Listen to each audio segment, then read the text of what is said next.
back and get ready to have the most fun you ever had with an electronic device.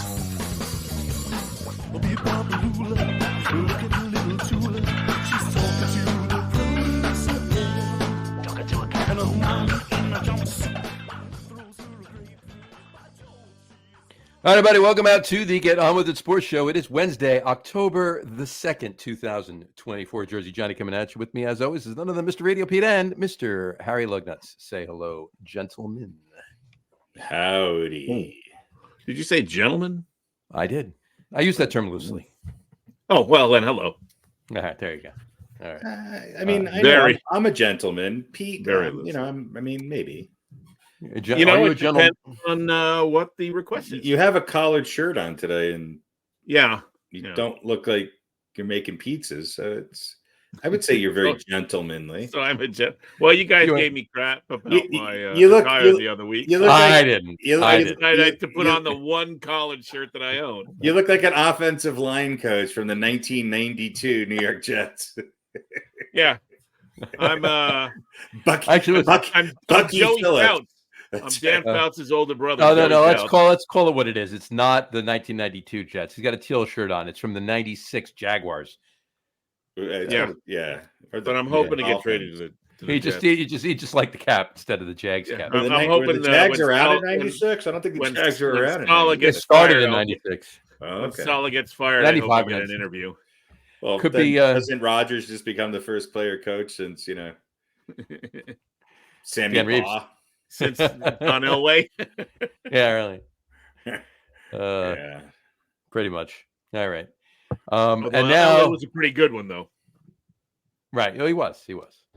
And now, so I hear something about you we're gonna take 5 minutes while you clean up, or is that? Never mind. I kind of already did. What's going on here? Did you win some sort of ribbon, or did your horse come in first place? No, that is the results for the over-under. Okay. Excellent. I like to hang it in view so there can be no no issues. It's like a ticker tape parade. Pretty much is. Yeah. All right. Well. Alrighty. So let's agenda of some sort. Let's keep this hilarity going, and let's start on with the this week's memes. Let's start. Boy. There we go. Let's get going. This week's memes. We got to do a theme for it too, so I could just hit it, the sounder, boom, off it goes. Okay. Why not? I mean, we'll get through these quick. We'll get through these. They're pretty funny, but I think maybe, just maybe, maybe the memes get traded before 2025. Nah, you gotta trade the memes for Devontae Adams. You have to start a sports show out without talking about sports at all for at least 10 minutes. That's not a problem. We can do that. I know. Perhaps the final. Actually, did they announce the Towns trade officially, or no? Maybe that might be the final piece of the puzzle. Throw in some memes. Oh God, there you go. I think it's official. Yeah. Yeah. All right. So let's kick these off. Here we go. All right. Here we go. All right. The first one is train canceled after squirrels board and refuse to leave. Aggressive rodents cause pandemonium in Surrey as they attack passengers and force route to end prematurely. There you go. Are squirrels rodents? I believe they are. Yeah. I think Robert Klein said they have. They're just rats with a fuzzy tail. They have good PR. Yeah, they do. I store nuts. Yeah, bullshit. You're a rat with a fuzzy tail. Right, exactly. So they eat anything. They'll just where is this that they're calling it? What is the definition of a rodent? Surrey in England. Is that the name of the town? The town, and it was. It was in Tom Cruise's daughter's caboose. That's what it was. Unless it was in Oklahoma. Unless it was in Oklahoma, and it was that one car and it had a fringe during the high school production of the right, exactly of the play. Listen, the word squirrels looks like a very British word, doesn't it? It does. Yeah, it does. It's like Squire with an extra R. No. Squire S. Yes. There you go. All right. Well, pandemonium is a bit strong. Pandemonium is a bit strong. But I like the fact that they refused to leave. Like they asked them politely, and they said, "Nope, we're staying." Yeah. That pandemonium. That's clickbait. Yeah, but it worked. It made the show. Made the show. There you go. Now they've been seen by Dozens. more. Exactly. All right. Moving on to the next one. We got this is pretty good. Clowns for Christ Incorporated, featuring Uncle Bobo and Aunt Alice. Isn't that Insane Clown Posse? I don't know. With Skipper, the only gospel monkey known. Known. There's others, but we don't know them. But we don't know about them. I think I'm going to stay away from any term called gospel monkey. I think that's the name of the next song off of the next Log album. No, maybe Skipper, monkey. but definitely not gospel monkey. Well, then Skipper is a gospel monkey. You can. I do have a new song called Monkey, actually. Believe it or not. There you go. And it's not about what you think, John. Well, listen, you could subtitle the song named Skipper. By the way, if you just look at this and just the name, it looks like an 80s hardcore flyer. Clowns for Christ with special guests Uncle Bob O, Aunt Alice, and Skipper. And they would be performing at the Bethel Community Church. 100%, yeah. Yeah. In the all-purpose room. That's right. The people at the church were fooled by the name Clowns for Christ. These are all of the bands that opened for Black Flag when they came through town in '85. The church people think it's a it's a show with clowns for the public, and no, it's a bunch of hardcore bands. Skipper became a pre-Minor Threat, pre-Fugazi band. You know, they had members, of Fugazi's road crew, but and they were formerly known as Gospel Monkey, but formerly known as Gospel Monkey, right? Exactly. Yeah, but Uncle Bobo, though, great. Bobo, yeah, that's a pretty good name. No, and that's not to be confused with Bobo the clown. Bobo. Right. Uncle Bob O. That's how he. Uncle Bob O. Right. So Bobo would be no. There was no Uncle nor Bob in the band, but right. They were great. Uncle Bob. Oh. Yeah. Right. Yeah. I remember they were the only band on the lineup that had a keyboard player. That's true. They were. All right. Moving on to the next one. We have peanut butter flavored peanuts. Is that a peanut with peanut butter inside of it? I don't know.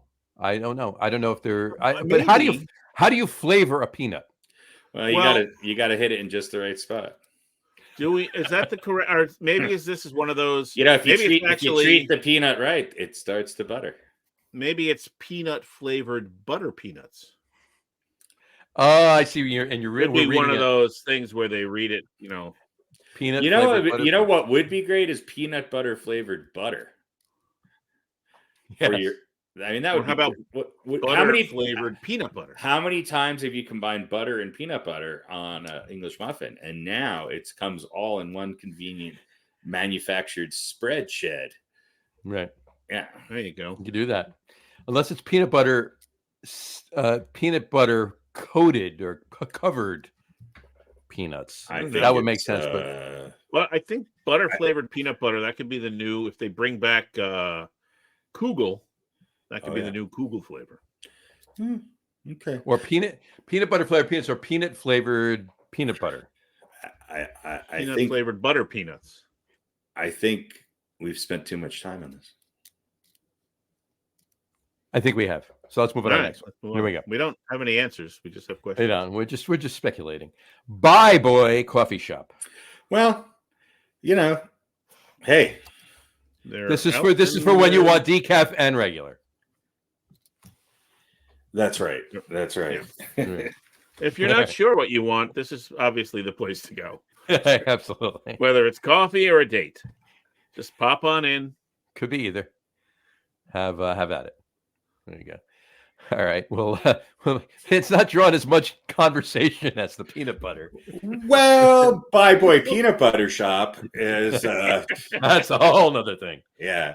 I like the lettering. I'm I wish the Bye and the Boy were a little closer together, Mm-hmm. It seems like, but yeah, and coffee shop. Well, I mean, back in the day you called anything a coffee shop. That's true. What I like about this is, you don't, obviously this was Big Boy. Right. But it's like the G went up and it came down pretty quickly because there's no outline. There's no outline or of it. anything, right? You can't see where it was. Things get there and it rusts around it or whatever. It gets and even if it it's gets whited out from the sun, and then you take it off and you can still see kind of the outline of the G. Well, and even if it's been down, even if it's been down for a while, it's still going to have an outline because the rest of it's going to be even darker than it was when. Right. Exactly. One of the benefits of being a bi boy is you don't have to find the G spot. And with that, on that note, I think we're not going to top that. So let's move on to the next one. There you go. Not that ever really mattered anyway. Yeah, does it though? Really?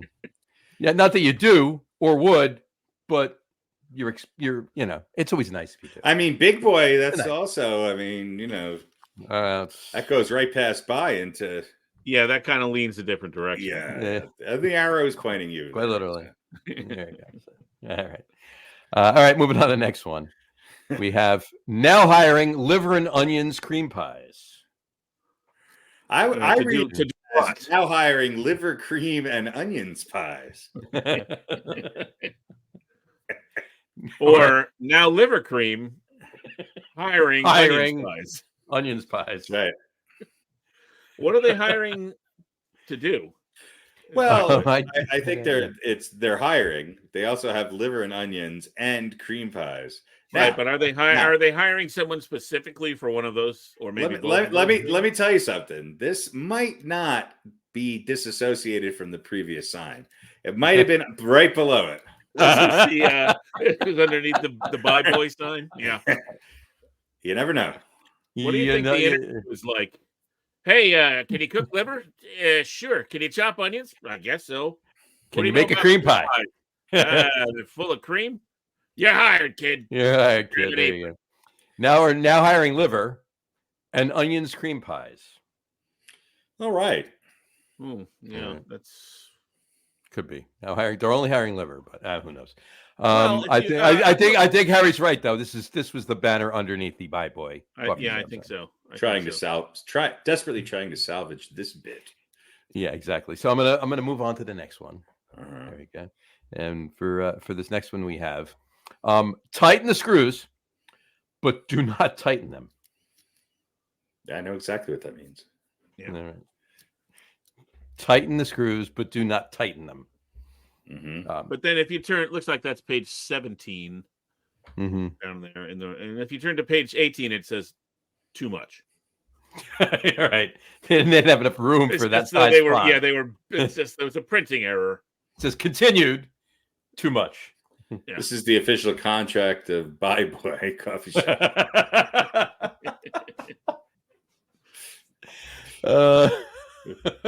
Exactly. Bi Boy Coffee Shop. I gotta love it. All right. That's an open, so I gotta put that in there. Yeah, we should maybe rename the show that. Bi Boy Coffee Shop. The Bi Boy Coffee Shop show. Our demographic will certainly. Well, maybe I don't know. Featuring Uncle Bob O and Aunt Alice. Yeah. I bet we. Well, I'm not gonna say bet, but we might get a bigger draw just from curiosity. Well, yeah. 100%. All right. There we go. All right. Moving on to the next. Google Bi Boy Coffee Shop. You'll find out. Yeah. That's right. I'm moving on to the next. Unfortunately, just imagine the surprise. They'll be very disappointed when it's mostly talk about the Giants' offensive line.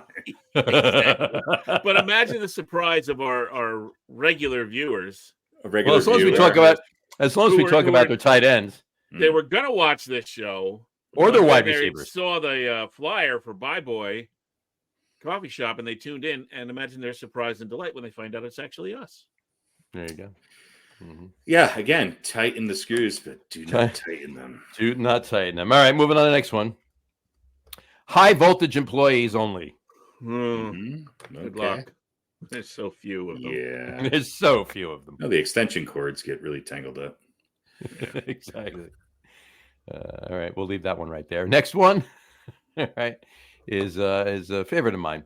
If you don't have a lag or pole, I'm assuming it was flag. If you don't have a flag or pole, why not get one in rear? Again, Bi Boy coffee shop. The arrow will lead you wherever you want to go. There's options. Right. Do you think like they put this up and then the boss went, God damn it, use punctuation. Yeah, because they Stick a didn't. fucking period on there. And then They they're didn't- like, well, there's a space. They and didn't- just threw it after the word one. Well, what it was is they didn't want anybody coming in the front. They just wanted them coming in the rear. Yeah. Well, yeah. I mean, Which, let's be honest, takes the buy out of Buy Boy. or does it? Well, There you go. yeah. all Hold on. right. Hole in one. All right. And we've gotten to the last meme of the night. Thank goodness. All right. I think you're going to like this one. You'll Oh, of appreciate it. course. There you go. We're back to sever you even better. Very good. That's right. Jeffrey Dahmer's Shakey's Shake Shack. Hey. Oh, we're back to sever you even better. I love it. Yeah. Well, it's Well, there's a reason they work in fast food. I think somebody just flipped the R and the I mean, yeah, it's most likely the case. But did the person putting it up do that, or did somebody just come along and somebody say, came "Watch along. this"? Or if somebody came along, how long did it take them to notice? Right. Yeah. You know who It came I along? mean, it could have been You know who came along? The Shaky. person that took this picture and posted it Yeah, on the internet. the person who switched the letters, took the picture, and then posted it. And 5 minutes later, they came out and fixed it. Okay. But now it's forever immortalized as people who don't know how to spell who work at Shackies. Shakey's. Yeah, I know. I know. I was making a point. Shaky. I got you. Right, Point taken. Brought to you by Buy Boy Coffee. Hey, why not? Why not? My boy coffee in rear. What the hell? Buy Boy Coffee. in the Improve rear. your chances by 78%. Buy Boy Coffee. We're I back. know what's in your life. We're back to sever you even better. All right. All right. Thank That'll- you very much. Those Good are job, the Ian. memes. All right. There you go. I thought they were good. All They right. were good. 17 and a half minutes in. All right. Well, All good right. night, folks. We'll be back in a couple We'll weeks. be back in a couple weeks with some more memes. Actually, we That's did our a meme That's show. our meme edition. I'm sure It's the right. meme edition. I'm sure right in the midst of. I see baseball's up. Are we actually going to start with the most interesting part of sports? We are going to start right now with baseball. So let's talk about Let's talk about what's going on. First of all, let's start with which show are the American League or National League? Well, the senior, the American League, the better. Well, actually, league. hang on. Before The we better do that, league. before we Well, the start, Senior with League that, would be the National League, but Well, I know, but that's just because they're older. let me That's just usually do what a- senior means. but- Pete has something to say. let's just Yeah. do a quick recap because we're done with our down to the wire now, and then we can talk about things that are actually happening. Pete, why don't you wrap us up? Why Let's don't you give wrap us a this up. Why don't you give us a recap that would have been way better 2 or 3 days ago? No, it's all right because I think well, it still applies. scheduling. Well, and let's- all, That's right. So we had some races that we chose Cheers, whether they were Seth. going to come down to the wire or not. Right. And so we had the Yankees Baltimore. I said Baltimore was going to run away with it, so I was wrong. Mm-hmm. And the Yankees clinched the division on the 26th. Mm-hmm. I'm going to give you guys said there's both coming down to the wire. I'm going to say that's a yeah. Mhm. I mean, it's within Didn't the last really week come of the down to the season, wire, so- The last week is Not exactly. but- They won by 5 games, but it was a combination of the Yankees finally winning a few series and Baltimore shitting the bed. Yeah, Mhm. exactly. Then we had KC and Minnesota, and we all said that was coming down to the wire, and it did not, Yeah, Mhm. because one team is going to the playoffs and the other is not. that's right. correct. We had Houston and Seattle. Harry had Houston running away with it. They I'm did. going to say that's. I'm going to True. say that's correct because they clinched on the 25th. I know it's only a day before the Yankees, but Seattle did a good job, but they didn't really make it close. So Johnny, you and I thought it was coming down to the wire. We were wrong. Mhm. We were all wrong on Seattle and Pittsburgh. I mean, neither of them made the playoffs, but Pittsburgh was 7 games back. I was doubly wrong because I said Pittsburgh was going to win it outright. I never had Pittsburgh And- making the playoffs. Yeah, well, I was hoping they would catch a little lightning in Yeah, the bottle. you were wrong. No, I was doubly wrong. We were all Doubly wrong because wrong. it wasn't You're all close. wrong. You were doubling wrong, right? I was doubly wrong, yeah. And then Arizona, San Diego. Yeah, I gave that as a yes. San Diego clinched on the 27th, so that's really only a few days before. There you the go. regular season. There you go. And Arizona was right in the thick of things, at least as far as the playoffs Yeah. go, until the last day. Interesting. So yeah, Harry was right about Houston. You guys were right about the Yankees in Baltimore, and we were all right about Arizona and San Diego. I was wrong. In fact, doubly wrong twice. All right. Yeah, I would say it's Yeah. Let's make sure we bring Doubly this wrong. back next year. Doubly wrong. Doubly wrong. Yeah. Doubly had- wrong. Well, I had one right, so 4 wrongs, 2 doubly wrongs. So that's 6 wrongs and 1 right. There you go. bad. Bad. That's terrible. Not bad at all. Not bad at all. But we'll I'll definitely bring this back. All right, there we go. Okay, now Uh, commence baseball. Men's baseball. So start American League. start the American League. So start the American League. There we go. So the 2 wild card series are done already for the American So League. baseball is turning into hockey. The Kansas regular City won season too? means fuck all. And here we go. Kansas City's done too. Yeah. Kansas City. No, Kansas City won. No, Kansas City won. Yeah. Baltimore's Okay, done. so Houston is out and Baltimore's out. Baltimore was out first round last year, right? Yeah. Yep.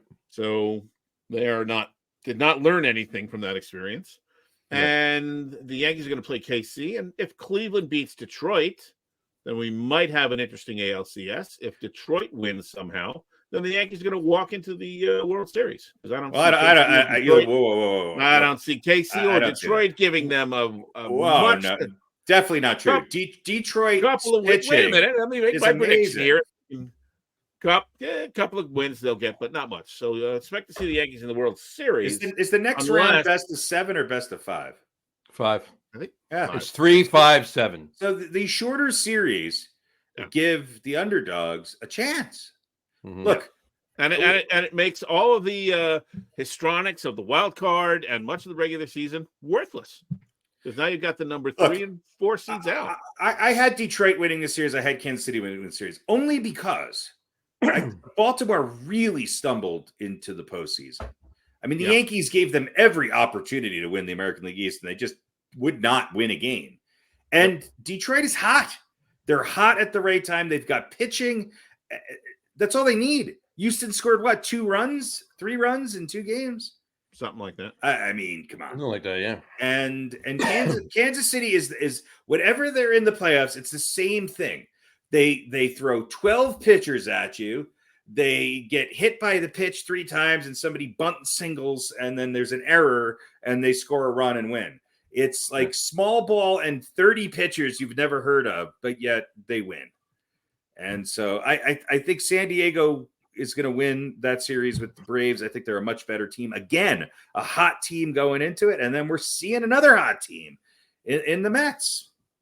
And they're up 3-1, by the way, in the bottom of the second against the Brewers. They are. I keep turning around and watching. Yeah. So, I mean, wouldn't it be great if we had a Detroit, Kansas City, and the National League at least has some bigger market. I mean, nobody's going to complain if the Mets and the Padres play each other. I mean, No. It's right for the Phillies and the Dodgers to blow it too. I mean, in a 5-game series, when you're at home, you've got rest, which sometimes doesn't work in your benefit. Hot pitching is going to win out. And Well, didn't San Diego take out the Mets and then the Dodgers yeah, last year, right? right. So 2 years and now ago. LA's 2 years ago. 2 years ago. Yeah. And now I mean- LA is in the same position of having a bye and sitting around and getting rusty. This is baseball Yeah. is just The Dodgers are kind of getting healthy when they need to, and they're so stacked that Yeah. it's hard to sort of see them completely imploding. but San Diego's been on a tear. They have the been, second or third best, right? The Mets were the best since and the Phillies All-Star kind of break or June 2nd or whatever it was. limped to the finish line. I'll be honest with you. The team, Yeah. not that I think the Mets are going to run over anybody, but I honestly, to me, the scariest team to face right now in the NL is the Padres. I think the Padres, but look, the Mets are getting The Mets quality the Mets starts can be a from Luis Severino in October. So something's going right. It's about luck sometimes. Let's be honest about all this stuff. Well, let's look at this really quick because I pulled this up before and I wanted to say this. Where is there? Here it is. Since June 3rd, all right, the Mets are the best team. Were the best team in baseball, and that's not just the National League; it's all of baseball. Record. The Mets, record-wise, the Mets were 65-37 since June 3rd, and that's not like the last month. Like you're just talking September. We're talking 2/3 of the season. They went 65-37. The Astros were the second best team in baseball, and they went 62-39. And they started out horrible, and much like the Mets, and they're bounced. Right. So with the much, but the Padres are right behind them at 61-39. Right. So yeah. So look, you guys were down on your Mets. I understand why. You're Mets fans. I get it. I had the Mets making the playoffs. I had the Mets battling the Yankees for the record. Now that didn't happen because the Mets sort of skidded the last 2 weeks before the end of the season, but they turned it on. They won a big game. Lindor hit a big home run. They beat the Braves, and they turned around and handed the Braves a gimme to get them into the playoffs. So I don't know. The Mets, to me, again, I think it comes back to the fact that they have depth. Do they have? We could argue about Lindor. I know, whatever. He's not an MVP. Shut the fuck up. He's a good player. He's finally living up maybe to his contract. Okay, big home run the other day. One of the biggest home runs in New York in a long time. On that note, too. Yeah, he's the last month of the season MVP. Great. For certain. That's I know fantastic. That's not the only time that he's been playing great. But the Mets have just the right team where they have just enough people who are just above average and a depth in their pitching staff where they could win a 5-game series against a much better either Dodgers or Phillies team. I don't know who they play next if they get through past Milwaukee. So I would not be surprised if we saw the Mets in the World Series. I would be less surprised if the Mets made it to the World Series than the Yankees did. I just have no confidence in this Yankees team to win a playoff series with their pitching and their horrific middle of lineup. Horrific. Yep. And by the way, Clay Holmes is rested now. Juan Soto was hitting 305 and ended the season at 280 something. True. So not on fire. They're gonna, they're gonna pitch around Judge. You were talking about. You mentioned Francisco Lindor before. Jeff Passan yesterday, tweeted out. He says, "Cannot get over the utter nonchalance of Francisco Lindor's home run trot." This is referring to the big home run he hit against the Braves on Monday, right in the first game. He says the Mets were 2 outs from a crushing loss. Lindor hits a go-ahead 9th inning home run to send them to the postseason, and he runs around the bases like it's nothing. He said, "Boss move," he said. And he's loving it, he's saying. Yeah. So. Well, it's nice to maybe see somebody with a little bit of restraint. That's great. Mark Bavaro would be very proud. He would. Absolutely. Well, but I mean, that wasn't the end of the game. No, it wasn't the end of the game. So if you're a Mets player, like a Mets fan, you don't want to jinx it by anything, right? What's he gonna do? Leap around the bases? Yeah, they're also wearing Minions goggles. You haven't won nothing yet. Off the Braves right after the second game. Exactly. More on that in a second. I'll talk about that. We got one comment here from Dave Scardino. Commented, "Let's go White Sox." Yeah, well, they're gonna. Yeah, we'll get them next year, Dave. They're certainly gonna have some picks in the draft. That's for sure. That's for sure. Absolutely. All right, but this just in, the Royals have signed Patrick Mahomes to a 1-month contract, guaranteeing them a victory in the next 2 series. Well, actually, they've signed a couple of NFL referees as umpires. You do know that Patrick Mahomes is a minority owner of the Royals. Yeah, and he also played baseball, and his father did. And his father was a third-string backup. I wasn't going there. No, he was on the Mets staff. The joke was just about how the way to guarantee you win games is to be a Kansas City Chief. I'm aware of the joke. I was just pointing out the fact that he actually is a minority owner of the Royals. But I don't know. He might not consider himself a minority. Anyway. He owns a small amount of the team. I How's that? I understand. All right. So, what do we think, Harry? What do you think? You think the Mets are going to take care of business in Milwaukee? I think the Mets win this series. Whether they win tonight or not, they probably will. There's something about this Brewers team. Look, I think the Brewers, when it comes to the regular season, are one of the most consistent organizations in all of sports. They lose big name players. They lose their best players to injuries year in and year out. And somehow they have one of the best front offices in all of baseball. They put together an incredible team that seems to never be in doubt of winning that division. Yet when it comes to October, they can't seem to win. And look, they've lost their best closer. They lost their best starter. They lost their best player year after year after year, yet they just fill in the holes, much like the Astros, but with much less talent. And they seem to be able to win over and over again. That translates really well to the regular season. I would love to see the Brewers go deep into the playoffs. There's no team. I think the whole country would root for the Brewers if they made it to the World Series, right? They've never won the World Series. Am I correct? They've been in the World Series. They've been in the World Series. Yeah. They've been in the World Series when Robin Yount, and Paul Molitor were playing for them. So, yeah, it would be fantastic. But who knows? They're playing a hot team. They got a bad draw in the first round. Maybe they take it to 3. I don't know. They better start scoring some runs. No, I'm good with them not. Yeah. So. And I think San Diego is a much better team than Atlanta. So I've got San Diego winning that series. Whether or not it's a sweep or not, who knows? But, that's true. There you go. All right. Cool. But I mean, Pete, do you have the Mets? Do you have the Mets winning the series? If we get a Detroit, Kansas City American League pennant, half the country's not.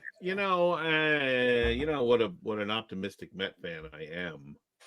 I think they could very well win this series. Although I agree with Harry, it might not be tonight. I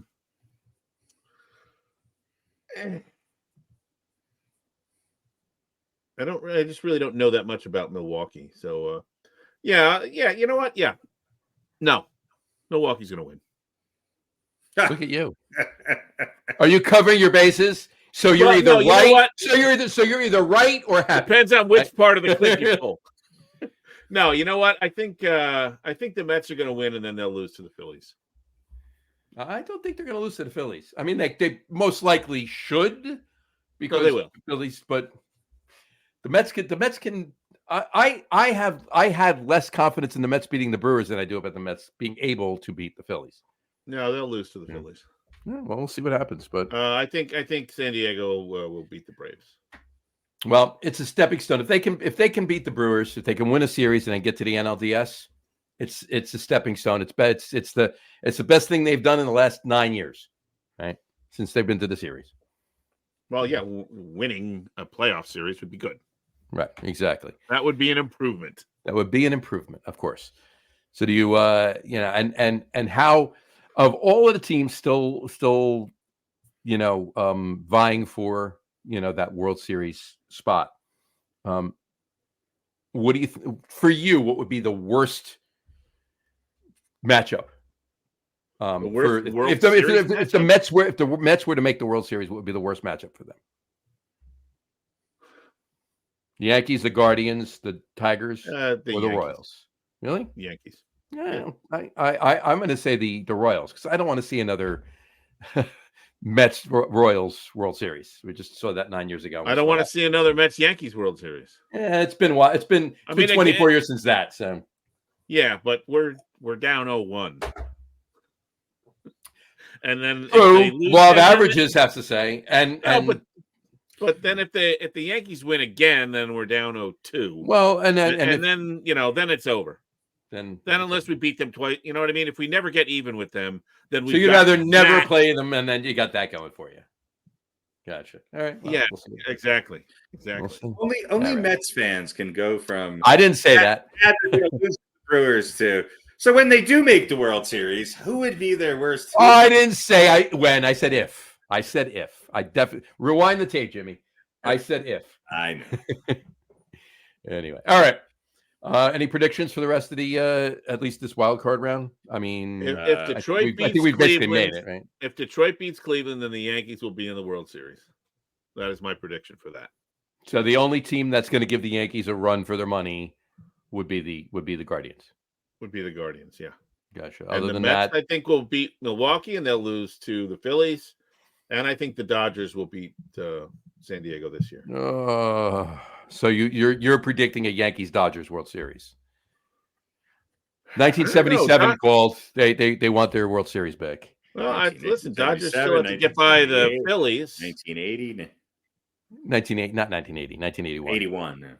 81, yeah. And that was and the only reason the Dodgers won that one was because it was a strike shortened season. So that's right. You know, Dodgers only win World Series in shortened seasons or when they beat the Mets in the NLCS.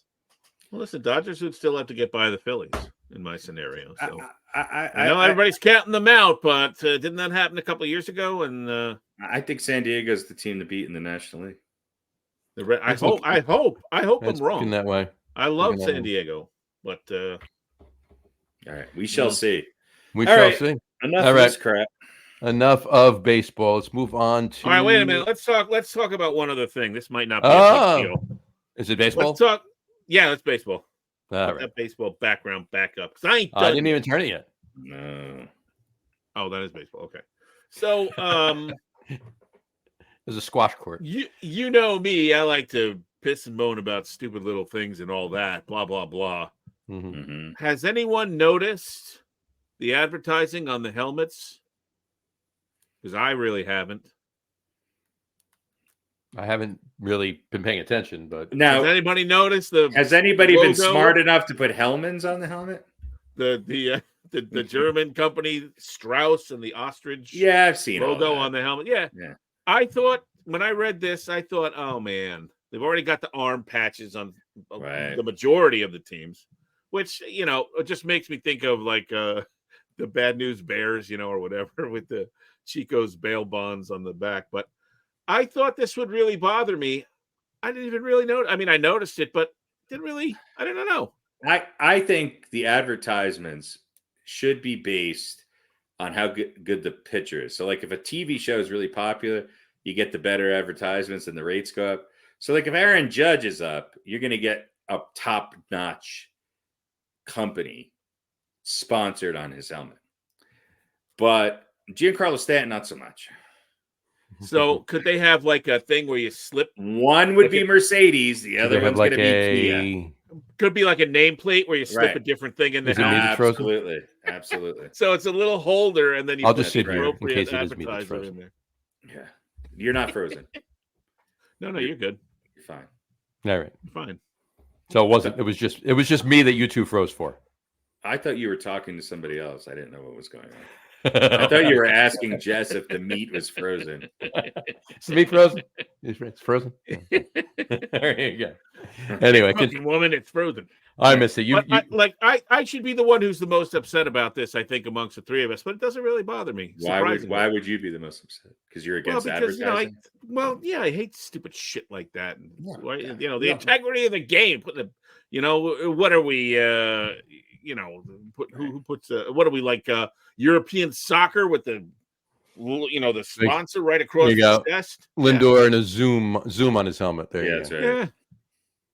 It doesn't really bother me. I honestly, I got to be honest with you. I didn't even notice it.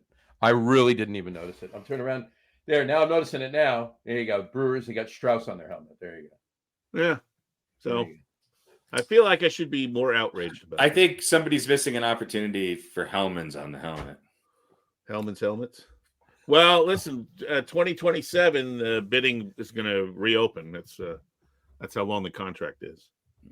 So, right. So for the 2028 so long everyone's contract is with that particular helmet advertising. Major League Baseball's agreement is with this German company Strauss that runs through 2027. Okay, so Strauss is on every helmet? I believe so, yeah. Okay. So that Zoom thing I just saw wasn't real? I don't know what it was or wasn't. I just pulled it up. I just looked at Lindor wearing. I don't know. When will OnlyFans make it on a helmet? Well, at least. By the Soon, way, I hope. I've started a new app called Lonely Fans. It's slightly different. It still has bathrobes, but it's sadder. It's just me watching reruns of the 1999 Yankees. The TV's not on either. It's just the camera's on you. That's it. Right. And your You can facial see- expressions and You everything. can see you're my old big box television with my VCR tape in it. doing. Yeah. You go. Yeah. Because you definitely recorded yourself watching the 99 Yankees. No. It's me watching a recording of it, but there's the camera. Oh, You can see both. I want it's the whole current day experience. you, Yes. but VCR tapes of 99. Yes, Gotcha. yes. I mean, Lonely Fans were all about live. You can't have any. You can't be recorded. That's true. That is true.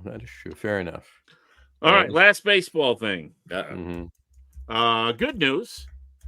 The stupid All-Star uniforms. Bye-bye. Those really bothered you, didn't they? Well, they Does the All-Star game even matter anyway?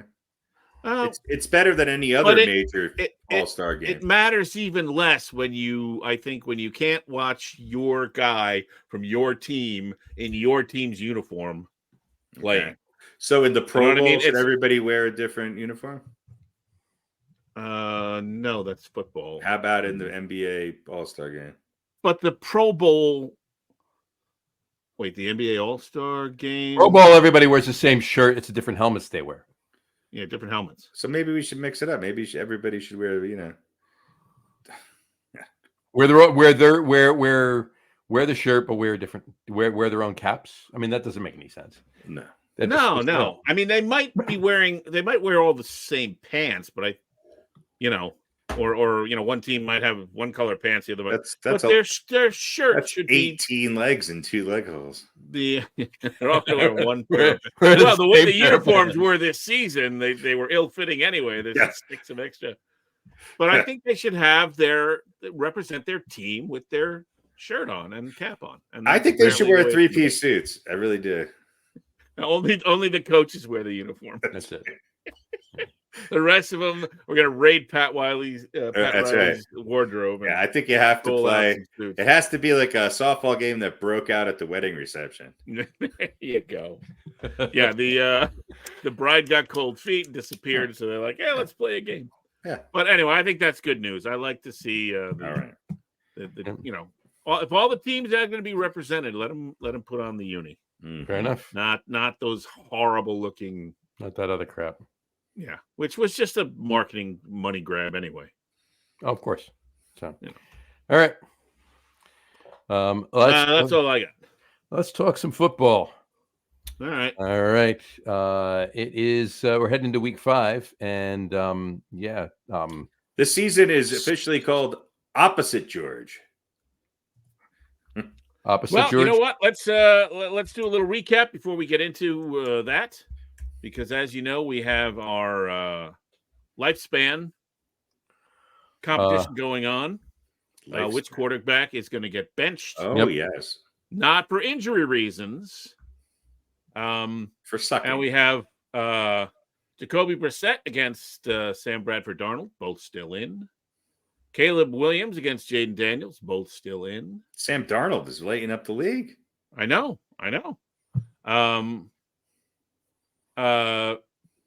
Daniel Jones and Bo Nix both still in. And then this is the one I need your guys' opinion on. It's Kirk Cousins and Russell Wilson. Now, Wilson supposedly has a calf. Yes, and a calf strain, I believe it is. He's got 2 of them. And so Justin Fields has gotten the start. Little one. Right. Short, little tiny horns with ears. Yeah. So here's my question to you. Now, we picked Cousins. We all picked Cousins to stay as the first of these 2 to get booted.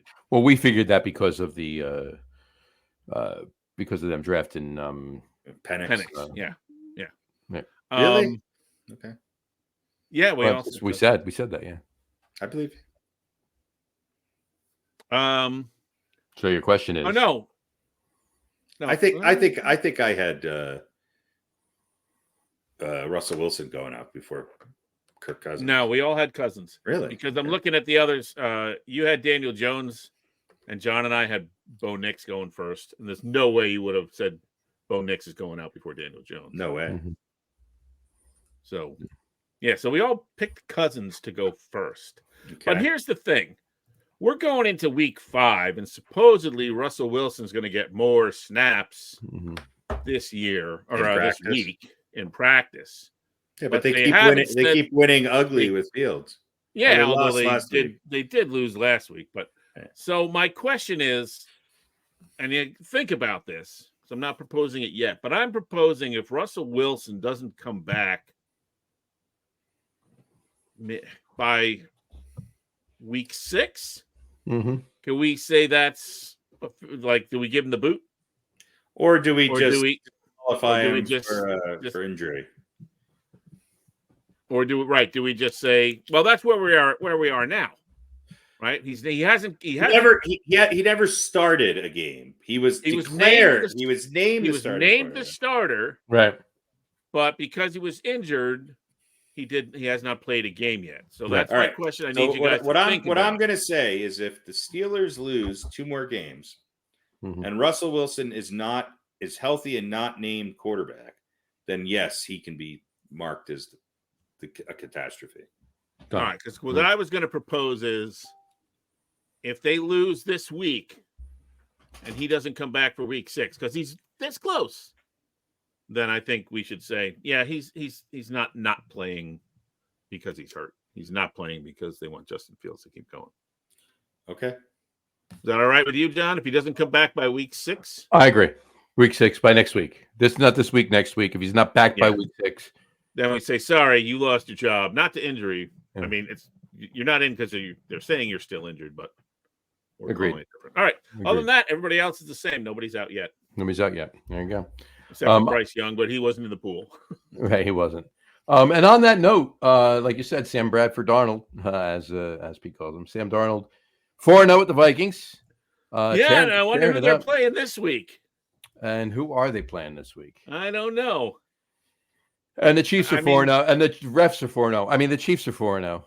The Chiefs are 2-2. The refs are 4-0. I think the Chiefs are 1-3, to be clear. Yeah, 1-3, I think. So, but in any event, and there's only one winless team left in the league, and that would be the lowly Jags. What's up with them? Bad coaching, I think their coach won a Super Bowl against Tom Brady and Bill Belichick. Yeah, well, whatever. So did the Giants twice. Yeah, I'm going to go out on a limb and say that Tom Coughlin is a better coach than whatchamacallit, than Visor. Yeah, what's his face? Yeah, what's his face? Doug Peterson. Thank you. Yeah. And Eli's incrementally better than Taylor. Travis Swift. Whatever the hell his name is. What's the girl that quarterbacks for the Jags? With the long hair, flowing locks. Trevor Lawrence. It's Edie Falco and what's his name? Love Child. There you go. Trevor Lawrence has been a bit of a bust, but yeah. There you go. Well, he really has. And Dave Scardino just commented, Peterson is ruining Lawrence. Yeah, I think Lawrence was overhyped coming into the league. As are let's face it. A lot are. A lot of quarterbacks that are taken in the draft are. I mean, right now, Trevor Lawrence is the only quarterback still playing for his team that he was drafted for out of that draft. Other than CJ Stroud and Joe Burrow. There's very few quarterbacks who are put into the mill right out of college who are having success out of the gate. It's just not, you could say Jaden Daniels is having some success. Yes, he is, but he's not lighting it up like Joe Montana. Joe Montana didn't even come in right. Neither did Tom Brady. It's just it's really hard to adjust to the speed and the schemes that between college and the NFL. Now, there are some people that can do it. Don't get me wrong, but look, and now what we're seeing is because nobody plays at all in the preseason. It's taken veterans 2 or 3 games to catch up. Yeah, September is basically a wash of a month. Yeah, it's basically let's dig ourselves a hole and see if we can get out of it. Right. So, and Scardino has Dave Scardino has one other comment. This has been his rallying cry for the last few weeks now. As everybody knows, he's been commenting for a while, and we talk about this on the show that Dave is a huge Cowboys fan. This is his rallying cry for several weeks now. And fuck Jerry Jones. There you go. Yeah. Well, yeah. Jerry Jones did a lot of people what a lot of Mm-hmm. he signed 2 guys to give him a lot of money and doesn't have a lot of.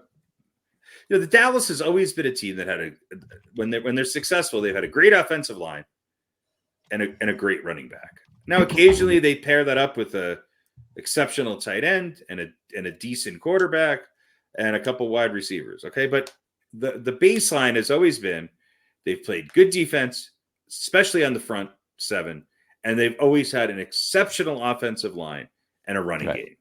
They don't have either of those this year. They've got a good quarterback. Some would argue maybe overpaid. They don't have a running game anymore, and they're going to have to pay the piper with the contracts that they've agreed to. Yeah. And by the way, folks. Oh, by the way, Micah Parsons is not Lawrence Taylor. No, he's not. No, he's not. Even though some people did say that, especially some people that were sticking it to the Giants when they didn't draft him. But no, I think the Giants should have drafted him. But I do agree. I agree with that.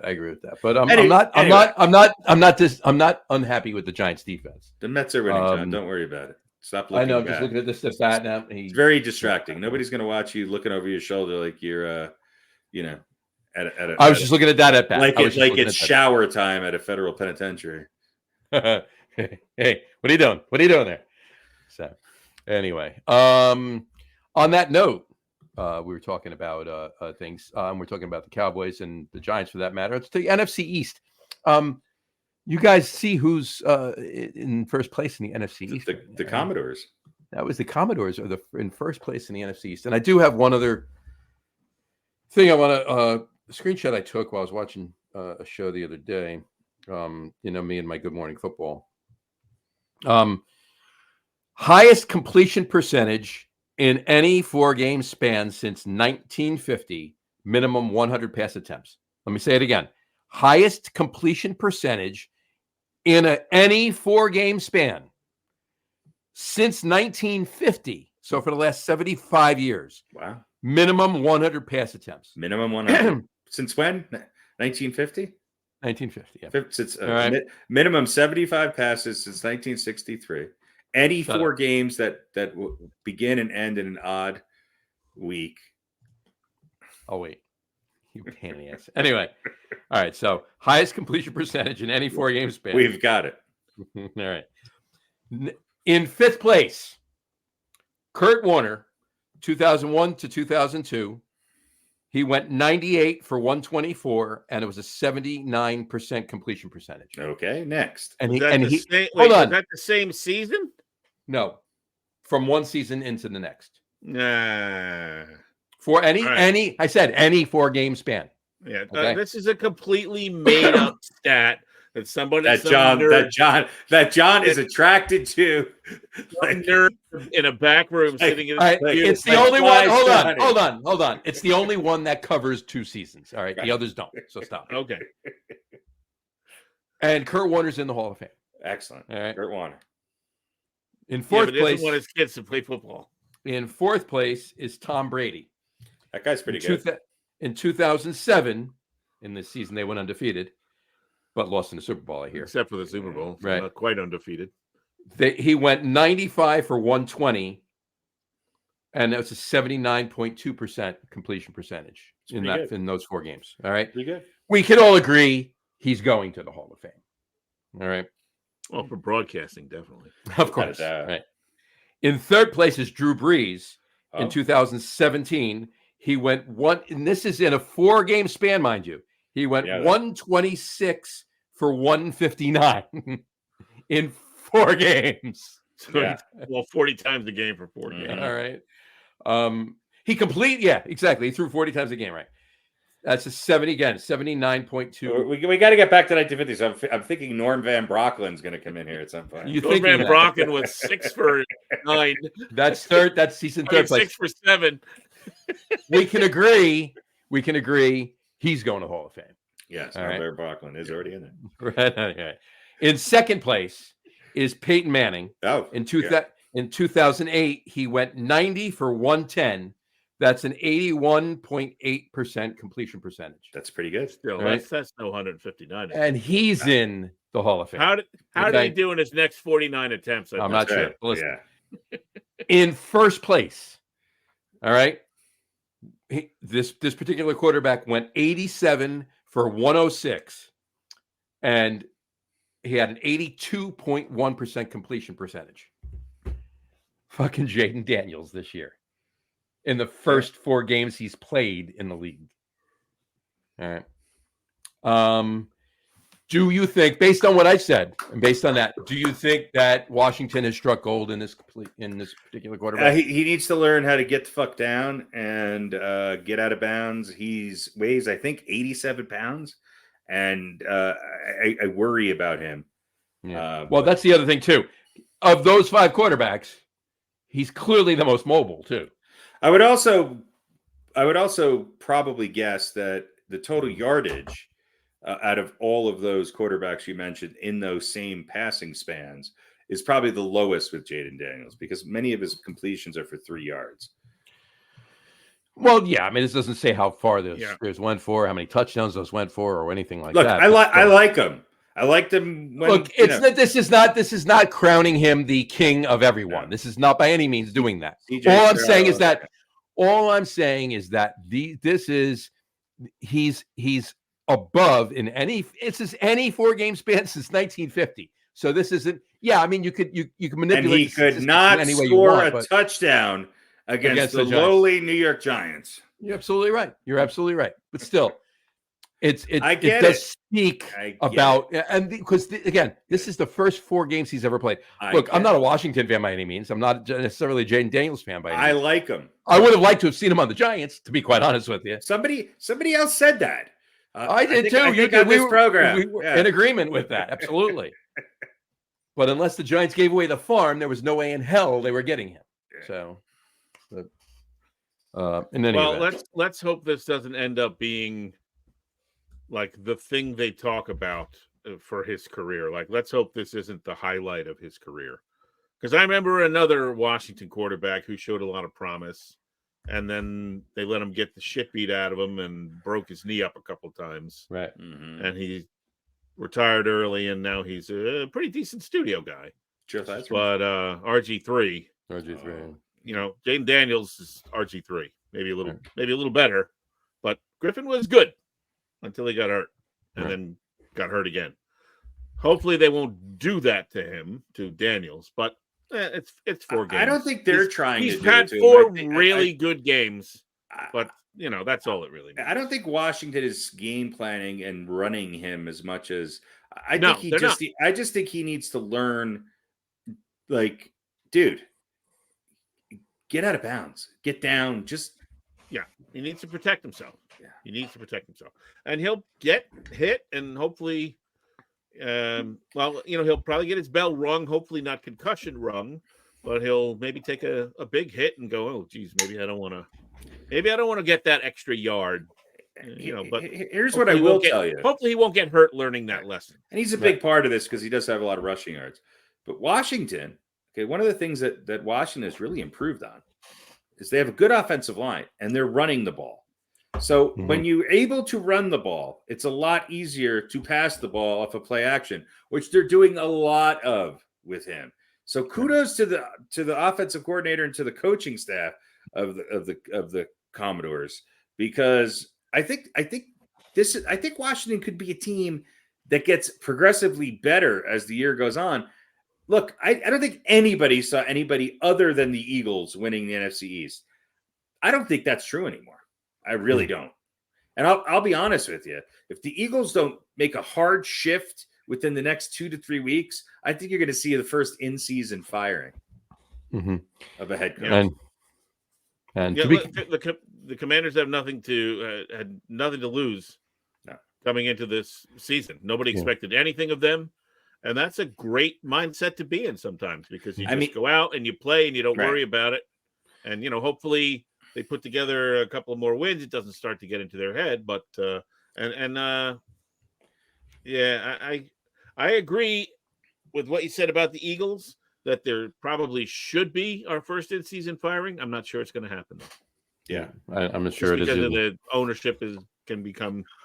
I think this is a race. Obstinately loyal, but look, I don't, and I've talked to a bunch of people about this, and as far as coaches you're talking about go, I don't think Dable's going anywhere. I think Dable. Did you see that that reel that I put up?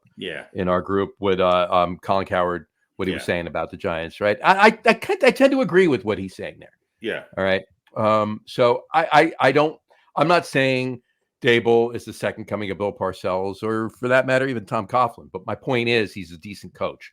The right quarterback's not there. You take this exact Giants team and you put Josh Allen in it. Not to say that they're going to go draft Josh Allen or get Josh Allen or whatever, but you put Josh Allen on this team, and they're winning games.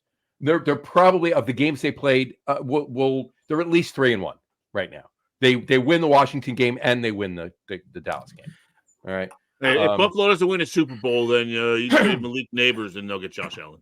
Well, no, here's my take on Dable. Okay, Malik Neighbors and a third rounder for Josh Allen. Yeah. I'm going somewhere with this. We'll circle back, but go ahead. What's your take on Dable? So here's my take on Dable.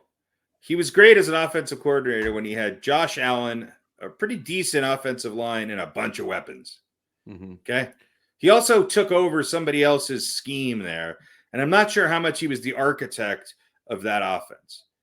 What I do see with the Giants, especially with him now basically being the play caller, he's conservative. Is I see, but is he conservative because of he has to call plays that Jones can handle? Yes. Or is he conservative? I think it's more that than coaching afraid. I really do. It's also he's stuck in his scheme. And even going back to last year when they had Barkley and it seems so predictable.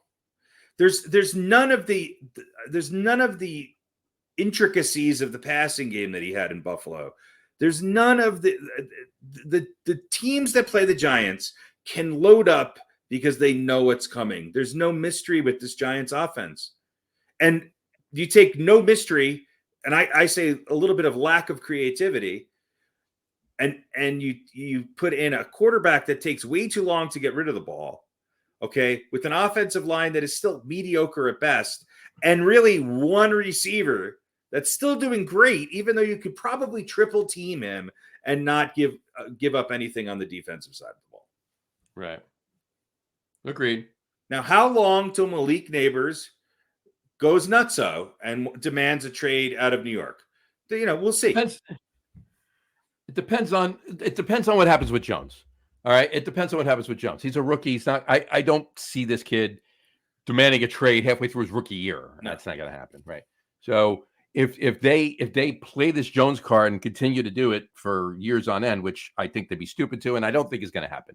Daniel Jones is done unless he all of a sudden has an epiphany and becomes an incredible friggin' quarterback, which we all know is not going to happen, right? If the Giants continue the way that they're continuing, okay, Dable needs to, if he wants to save his job, he needs to grow a pair and bench Daniel Jones.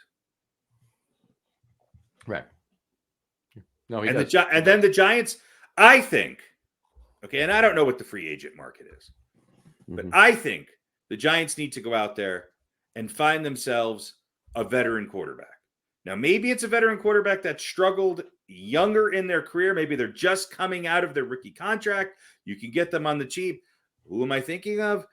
We all know. If it's a Baker Mayfield or a Sam Darnold or somebody along these lines who given a second chance, can win you some games. I Well, don't. JJ McCarthy comes back to Minnesota next year. No matter what Sam Darnold is this year, it's JJ McCarthy's team. So, they'd be stupid not to trade him. But hey, you know what? Whatever happens there happens. My point being is that I hope, for the sake of the Giants organization, that the Daniel Jones era comes to an end before the end of the season. And it sets the table for next season. Yeah, and look, they've got neighbors, they've got some weapons. The Giants have always done well at finding wide receiver talent. Now, this time they found it at the top of the draft. So you got 2 years, maybe 3, to take advantage of neighbors. And then he's going to demand way too much money, and he's going to be gone. Look, here's where I'm going with that. Here's where I was going with the whole coaching thing. All right, I don't think Dable's going anywhere. All right, so take him out of the equation. This year is becoming a race between the Cowboys and the Eagles to see who's going to fire their coach first and hire Bill Belichick, or at least try to hire Bill Belichick. But wouldn't it be such a great story if Bill Belichick came back and finished his career as the head coach of the New York Giants? I just don't think, barring a major ridiculous collapse where it's handwriting on the wall that Dable has to go, and Shane for that matter, because Shane would have to go too because Belichick wants. But what's horrible? What if the Giants go 5-12? Is that not grounds for firing? It depends on how they go 5-12. Well, if they go 5-12, they haven't slowly and boringly. They haven't gotten any better over the last 2 years, right? No.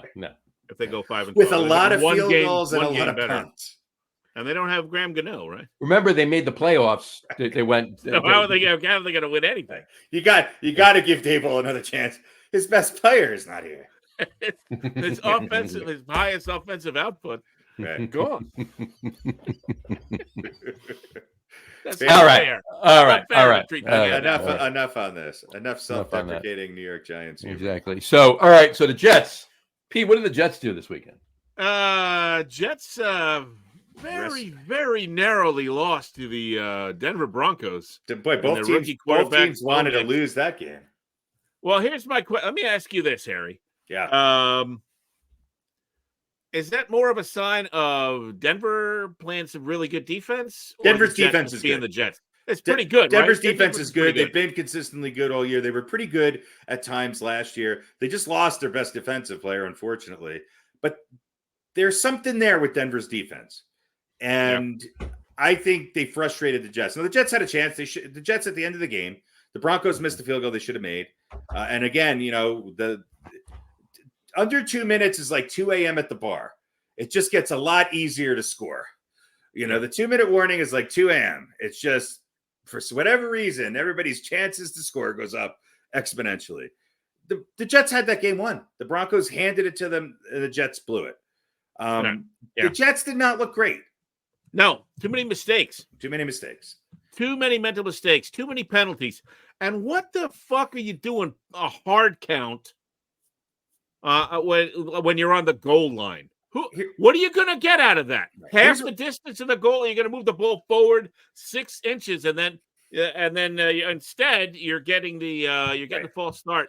I mean, just sloppy. It's the same thing. It is. And the Jets. I'm trying not to get too down on Robert Saleh, but this is more of the same shit. Clock management, lots of penalties, sloppy. Sloppy. Rodgers said it best, unfocused. We were not focused. They absolutely were not. I agree with everything you said. Rodgers did what he – wait, one more thing. Rodgers did what he did. Right. He made some great throws, and he missed some that he should have. Right. And that's what he is. That's what he's going to do now. He's going to make some of those plays, and you go, that's Rodgers from 5 years ago. But he's going to miss some easy ones too, and they're not playing well enough that he can afford to do that. Here's one thing that one takeaway. The Broncos' offense is pretty anemic. But the Jets' defense did look pretty good. Obviously, the weather conditions had a lot to do with that. Here's my one takeaway from watching each of the Jets' games this year. In only one game did the rhythm of the offense look to be in sync. In the other games, they looked atrociously out of sync, out of practice, like they don't know the plays and they don't know what they're doing together. And that goes back to coaching. And I'm going to say this. I was never high on Saleh. I think he's a good I think he make a fine defensive coordinator. And I'm not. He was a pretty good defensive coordinator. Was a pretty good. It still could be. Okay. I'm also not the biggest fan of Nathaniel Hackett. Okay. I know he's Aaron Rodgers' buddy, but I think the Jets are actually the one team, with the exception of maybe the Philadelphia Eagles, who are playing woefully below their talent level. Right. Woefully. They had one game where they looked good.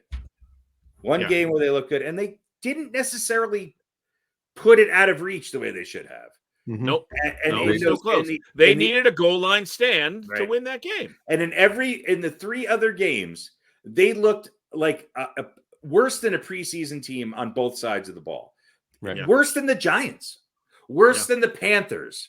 They looked disassembled. And the guy who's bailing them out offensively is Mike Williams. Right.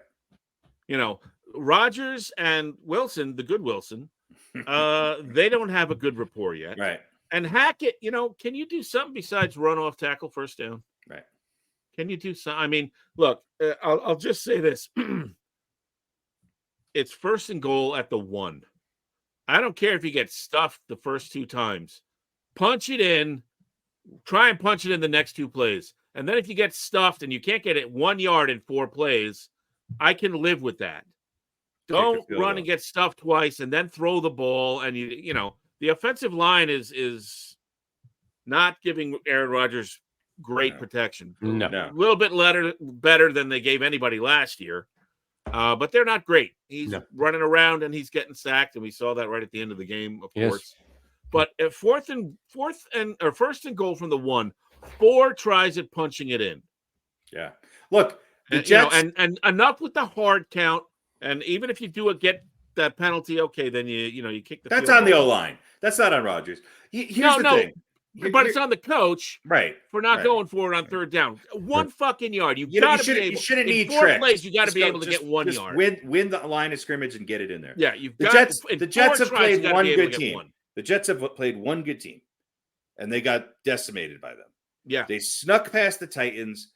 They beat the Patriots, but the Patriots are not a good team. Let's be honest. And they lost to the Broncos in a game at home.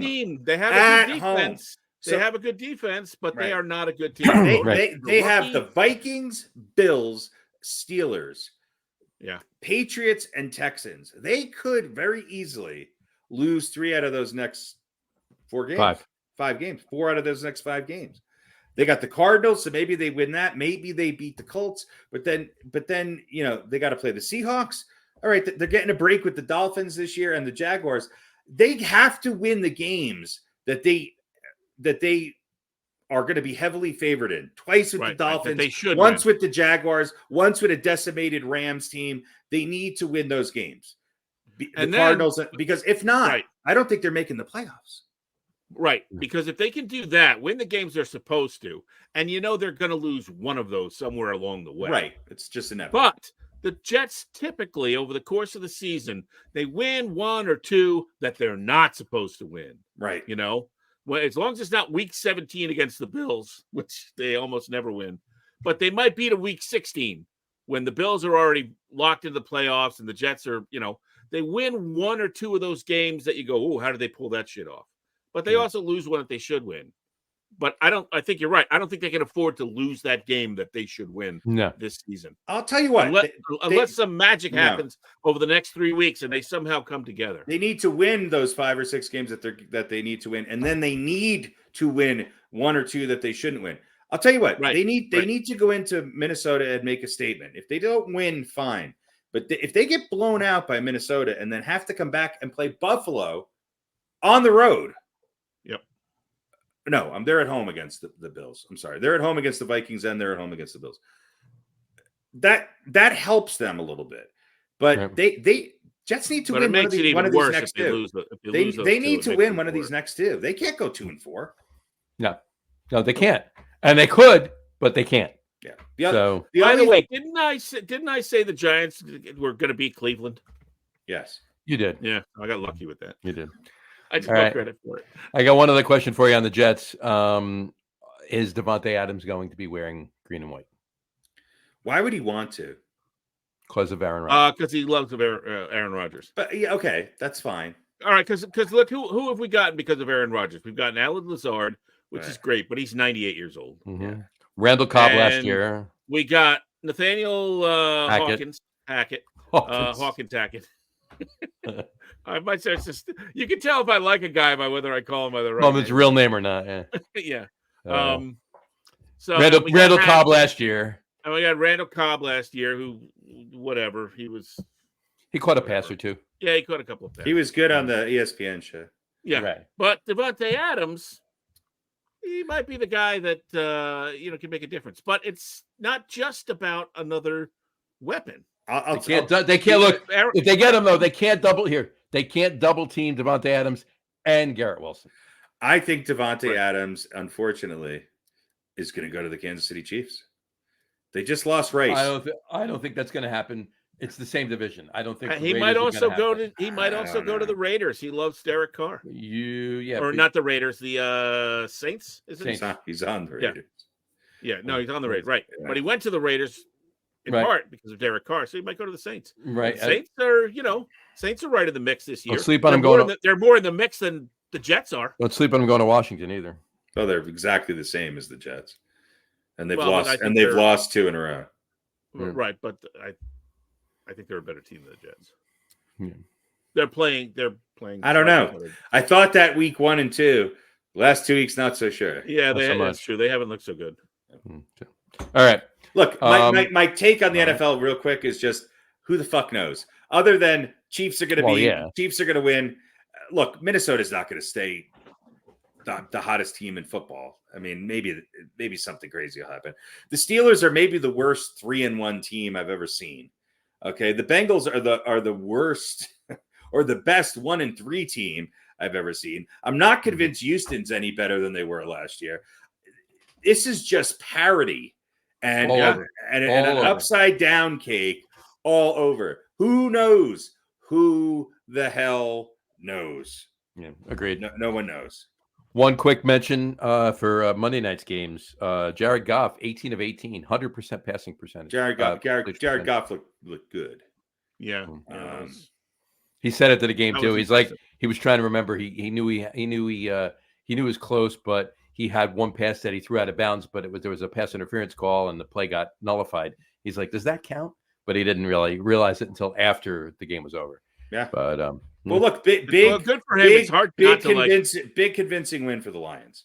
Convincing win for the Lions. Yeah, their defense was a little more suspect, but boy, you cannot count out that offense. And who did they beat? They beat Seattle. They beat Seattle. Who does Seattle play this week? Yeah, very good. They're home against the Giants, which is which made one of my 2 choices for my picks this week very easily. Yeah. They're gonna be fired up. Seattle's confusing to me. Okay. I sort of like them. Again, if you were to tell me if I just watched them play and didn't see the scores or the weird, sort of fumble recovery, scoop up things and all of that, and I just watched Seattle play, I would never be convinced they were a 3-1 team. They have some, they got Metcalf, they got Walker, looked pretty good playing. Geno Smith, what did he pass for almost 400 yards, right? Yep. Threw the ball like 60 times. I mean, okay. They were behind. I get it. Sometimes but I can't believe I'm going to say this. I would not be surprised if the Giants kept this game close. It wouldn't surprise me if the Giants keep every game close, and that's just a testament to the defense, depending on who they play, of course. And the only team I would have said that I know they have coming up this year that might not have been a factor would be the Eagles. But even them right now, I think they can keep it close. Depending on what your definition of close is, right? Like that. But yeah, I agree with you, but I don't think that is going to be another. I think the Giants are going to be 1-4 after this weekend. So. Yeah, Seattle is they don't seem like an overpowering team. Well, they just seem like they're going to be there. They're pretty good. They need to win now before San Francisco gets healthy. Yeah. If they continue to win, San Francisco might be fighting for a wild card spot. It might not get in unless they get healthy a lot quicker than we think they will. Right. Agreed. Which would change the. Imagine an NFC playoff scenario where both the 49ers and the Eagles are not in the playoffs. I can't see that. I can't see that.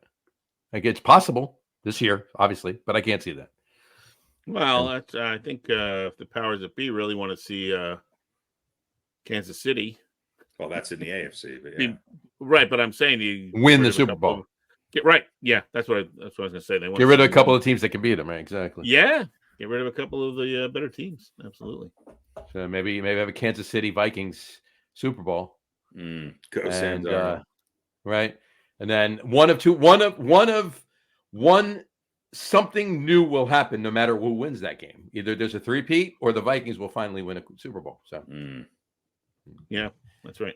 We'll talk about that in February. All right. You want to do a little picks? I think we should. I think we definitely should. The 2024 Get On With It Podcast Fantasy Football League. Right. Throw up the picture there, if you would, Johnny. I'm going to do that right. It's been a very interesting 2 weeks here. Has been. As we. By the way, there is absolutely no skill required for any of this. This is basically slot machines. No, you're picking games. You're picking winners, just like we used to do before. Only there's a little wrinkle. I could pick a lot of winners. I just I'm limited to the teams there's. Yes, that's what makes it sort of interesting. But anyway, so last week we had Johnny beating the coin and me beating Harry. Wait, you beat me? Harry, last week.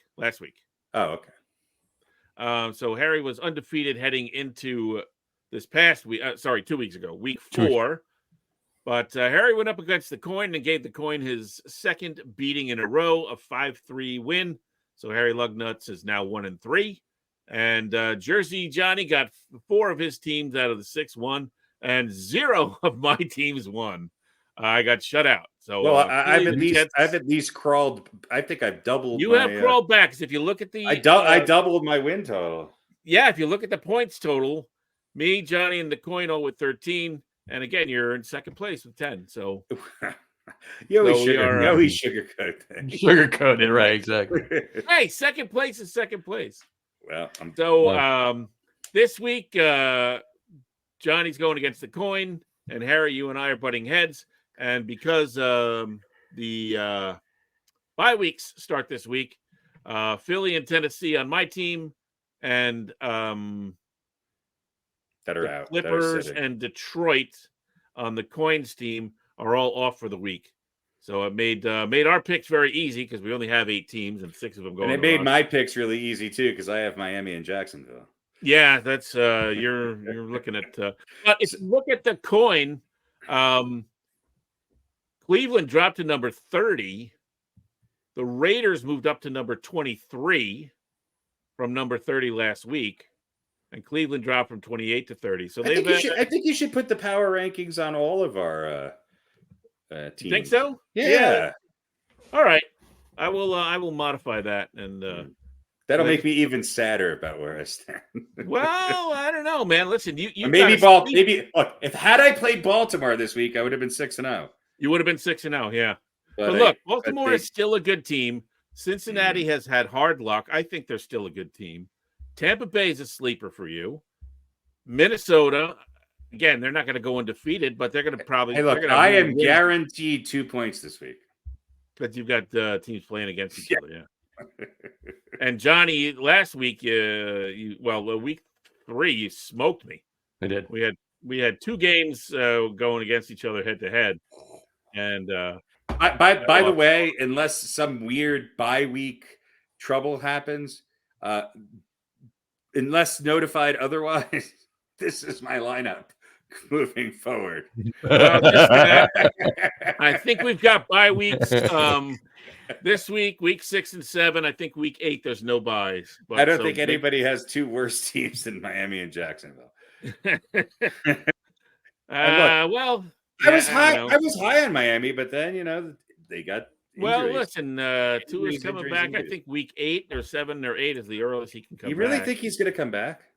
I don't. I think he should retire, to be honest with you. I really do. Yeah, I think he should too. I'm not sure Miami's going to let him, but they probably will. I don't know. If they lose the next 3 games and they're out of it, then why bother bringing him back? By the way, I found a quarterback worse than Daniel Jones. It's Huntley. Oh yeah, he's bad. He's pretty bad.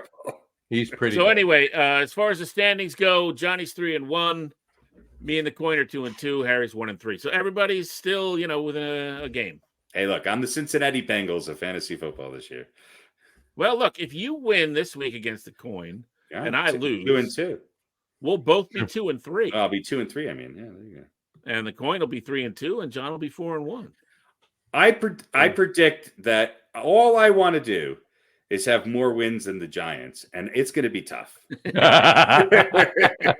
This is true. This is very true. So that's my internal little game that I'm playing. Who will have more wins, me or the Giants? Right now, the Giants are up in Vegas. That's true. That's true. So anyway, that's our fantasy football league, and we'll keep you updated. So they're still close. It's close because of the head-to-head matchups. That was on points too, actually. That's true. And by the way, we talked about that. If you look at my teams for this week, I made it easy. I'm not picking the Giants to win on the road in Seattle after Seattle played a decent game. Well, maybe not the first quarter, but other than that, a decent game after that, and obviously and got beaten by the Lions. But I'm not taking the Cardinals to beat the 49ers that have been reeling in San Francisco. So that made it easy. So those are my picks. So yeah, this was really, like I said, I have 2 on a bye week, so they're out. Watch both of them win. Watch both of them win, and all 6 of my teams. Put that back up again. Put up the. Yeah, sure. So here's what's fascinating to me about looking at this is that you could argue that John has the number 1 and number 2 team in the AFC in Kansas City and Houston. I think right now that's a good argument. Okay. Green Bay, they're going to win 10, 11, 12 games, especially with, once they figure out their quarterback. I'm not sure Jordan Love is necessarily their best option at quarterback. The Bears are overperforming. Okay. But they're going to be probably a 500 team. And then you got to make some tough decisions with Arizona, Indianapolis, the Giants, and New England. All right, the Coin could have the top 2 teams in the NFC. It's San Francisco and Detroit. Yeah. Okay. Well, and by the way, Detroit was their 2nd round pick. Right. So it was number 8. We all let Detroit go through to number 8. Yeah. And they've got Dallas, which is slid. The Clippers, who I don't know what the Clippers are. They looked don't really know yet. We don't know. Nobody really knows. And Seattle. No. By the way, the Coin picked 4th, right? The Coin picked last. No, the Coin picked first. I picked first. You're right. Detroit went to number 8 then. Yeah, because it was based purely look at our 2nd round picks. Yeah. Green Bay, Cincinnati, and the fucking Jets. Yeah. Those are our 2nd round picks. Pete probably made the biggest mistake. Pete bought in. Yeah. And I'm not looking good. As any good Jet fan did, right? Yeah. So. Yeah, I mean, look, Green Bay with Jordan Love is a better team. My saving grace. Green Bay, right. San Francisco, Detroit, Baltimore, Cincinnati, who should both be better than they are, and Philly and the Jets, who are. Well, what I'm saying is John and the Coin are good up top. They've got solid, maybe 2 best teams in each division. Right. I'm getting lucky with the fact that I picked Minnesota and Tampa. And Pete's got to hope that Philly and Buffalo, obviously Buffalo was a strong pick. He's getting good production from you picked Minnesota last. I know. Yeah. No. Who'd have thought it? Well, I picked Washington last. I picked Minnesota ahead of Denver, and I picked them ahead of Jacksonville. I didn't pick Minnesota last. Yeah. I think I picked Minnesota like 1, 2, 3, fourth or fifth. Yeah, fair enough. Yeah. Let me see. I was not excited about Jacksonville and Denver. No, I don't think so. I think they were your last pick. Really? How are they around that long? I guess nobody thought they'd win anything. Nobody thought they were going to be good. I mean, it was Sam fucking Darnold. Is their quarterback? J.J. McCarthy had already tore his ACL.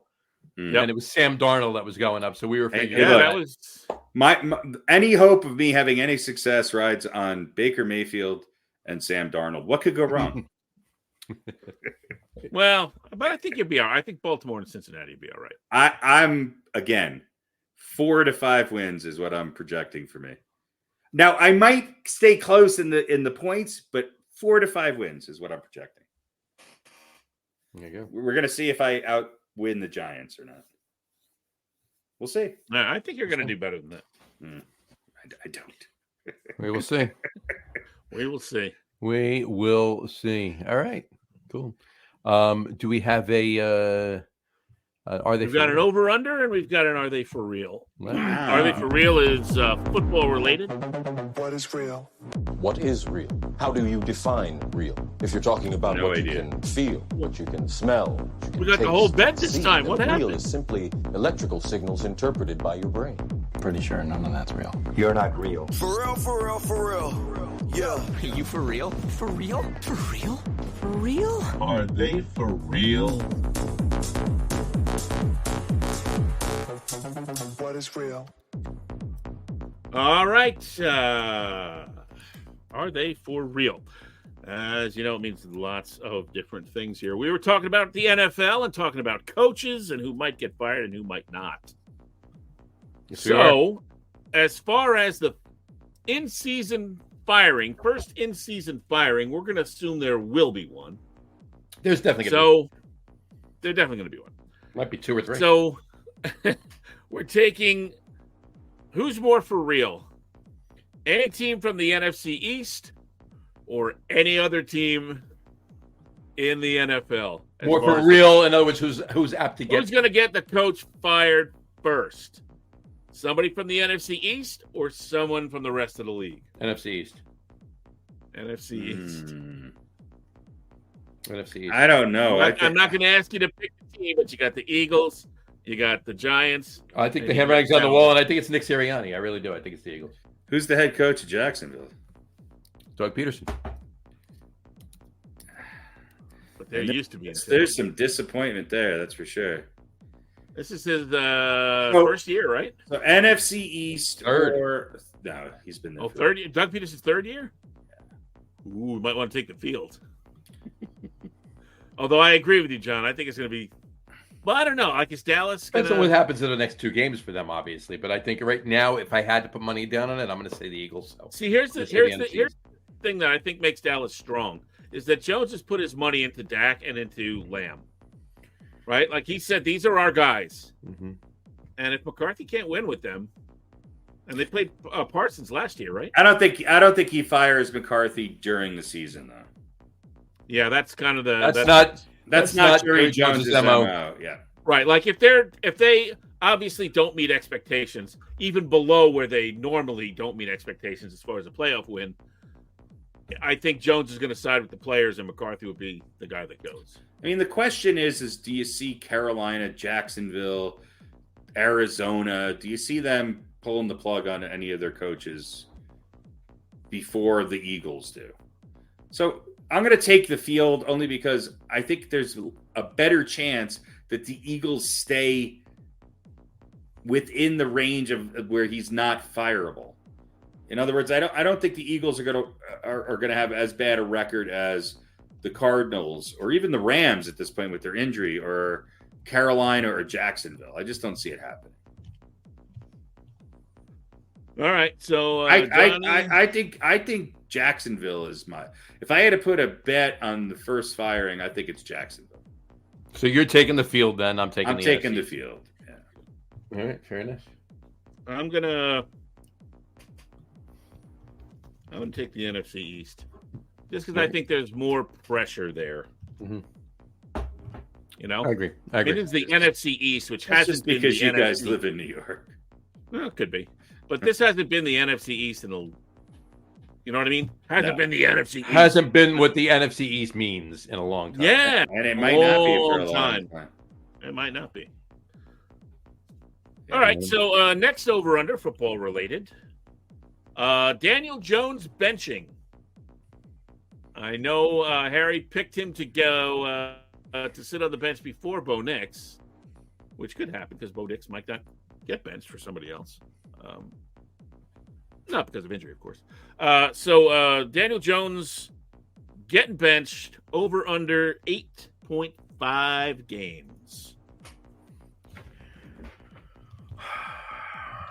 So they already played 4, right? Over.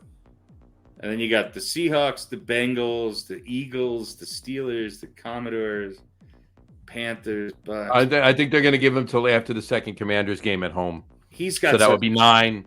He's got a long leash. He's got a long leash. Yeah. I'll go over. He's just annoyingly fucking average enough that, yeah, I'm going to go over as well. I hope it's under. But who's the backup? I hope it's this week. What's his Drew name? Drew Lock. Drew Lock. I want to see Tommy Cutlets. It's not going to be Tommy Cutlets. I know. I know he's at the future of the team, but that's what I want to see. I mean, if they're not winning anything, I want to see the fun. I want to see Tommy Cutlets. I mean, if I we want to want see Drew to, Lock. if I'm going to watch Drew Lock losing games, I can watch Daniel Jones lose games. Actually, throw Danny DeVito in there. Then let's just make it really fun. Yeah, that's fine too. There you go. You know what? I'm going to say. Now, what did I say the other day? I don't know. The last show, I said they were going to beat Cleveland, which they did. I think I had them at 2 or 3 wins after 8 weeks or something like that. Mm-hmm. I know I was more optimistic than you guys. I'm going to say under. So you're more optimistic. I'm contradict myself. Yeah, you're more optimistic on the Giants, but not because of Daniel Jones. They're going to finally start winning some games because of Drew Lock. I think it's going to be because look, I think Drew Lock. Here's the thing. I don't think Daniel Jones has the locker room. He doesn't. I don't think his team likes him, and I think they'd see. The look in his eyes is like he needs somebody to drive him to the game and put his shoes on. Yeah, if they lose 2 more games, then I think they're going to pull the plug. Let me ask you a question. So you're going under? Yeah, I'm going to go under. All right, so Harry, let me ask you. I'll ask both of you, but I'll start with Harry. Giants, Seahawks. Who's winning? Seahawks. Giants, Bengals the week after. Who's winning? Tough one. I don't know. I just don't know where my Bengals are at. They don't look good. But it's at home, right? Giants are home. That's a game that just to annoy the piss out Sunday of me. Sunday night, not this Sunday following Sunday. Daniel Jones is not too good on Sunday night, so maybe the Bengals will win. Giants, Eagles, I'll take Eagles. Giants, Steelers on Monday Night Football in Pittsburgh the following week. Toss up, but I'll take the Steelers. Wait. Let me review it. So this week is the Seahawks, right? Week 5. Week 6 is Bengals. The Bengals. Week 7 is Eagles. Week 8 is Steelers. I personally have them going on 4. I think the next game the Giants win are the Panthers. Yeah, I don't think who else did I say they were going to beat? I don't know. I can't remember. The Giants could be 1-8 after the Commodores game. And look, they don't have the toughest schedule. That's the thing. It's not easy, but it's not tough. Yeah. You know. So week 8 is the Steelers. Week 8 is the Steelers. Yes. All right. Yep. So I'm saying he'll be gone by then. I think they're giving him till the Commanders game, which is what, week 9. Week 9. They lose that game. They're 1-9. They pull the plug. They're like, screw it. Put Lock in. You know what? I should have made it 9. I forgot there's 17 games this season. I should have made it 9.5. That's okay though. We'll leave it at 8.5. All right, there you go. Let me ask you a question, John. I'm still going to go under. What are the odds? I know Carolina's already won a game. But what are the odds of Carolina beating the Giants? You know what? I mean, I don't think it's going to happen, but it could. 50-50, I'm going to say. Right now, if I had to put a percentage to it, it's a 50-50 shot. I agree. Yeah. It's not a guarantee the Giants are beating the Panthers, but I can see that because after the Panthers, they got the Bucks. They're losing that. They got the Cowboys. They're losing that. You don't know. Here's the thing about the Bucks. If it's as of right now, as the teams are playing as they're playing right now, that's what we can say. They lay right. Yeah. Right. And then the Saints, then the Ravens, then the Falcons, then they get the Colts and the Eagles. I mean, the Giants could literally wind up finishing the season 1-16 with that number 1 draft pick. Who are the or 2 and 14 or 2 and 15 or 2 and 15? 2 and 15. All right, I so still the think they'll Panthers, win 4 games. Panthers, Carolina has 1 win, right? They lost to the Bengals. Yeah, the only Give team them a lot of points, but they scored. They got Andy Dalton, who's not great, but he's better than Bryce Young. They beat who did they beat? The Raiders, right? So yeah, probably. Yeah. But I'm saying if they come out, if they get a win against the Bears, you know what I mean? They're probably a better team with Andy Dalton now. Probably. So they might, right? So they got a game against the Bears, then they got the Falcons, who we still don't know whether they're going to be good and on the rise, like everybody said preseason or not. Mm-hmm. Right. So what week do they play the Giants? The Panthers? Yeah. Week 10. Week 10. Week 10. Then they got the Commanders. Well, that's probably a loss unless the Commanders are not really for real. They just had 4 really good games, but I tend to think they're a little bit more real than that. Mm-hmm. And then they get the Broncos, which might be a winnable game. So they could be, an over or right around 500 team and not 1-8.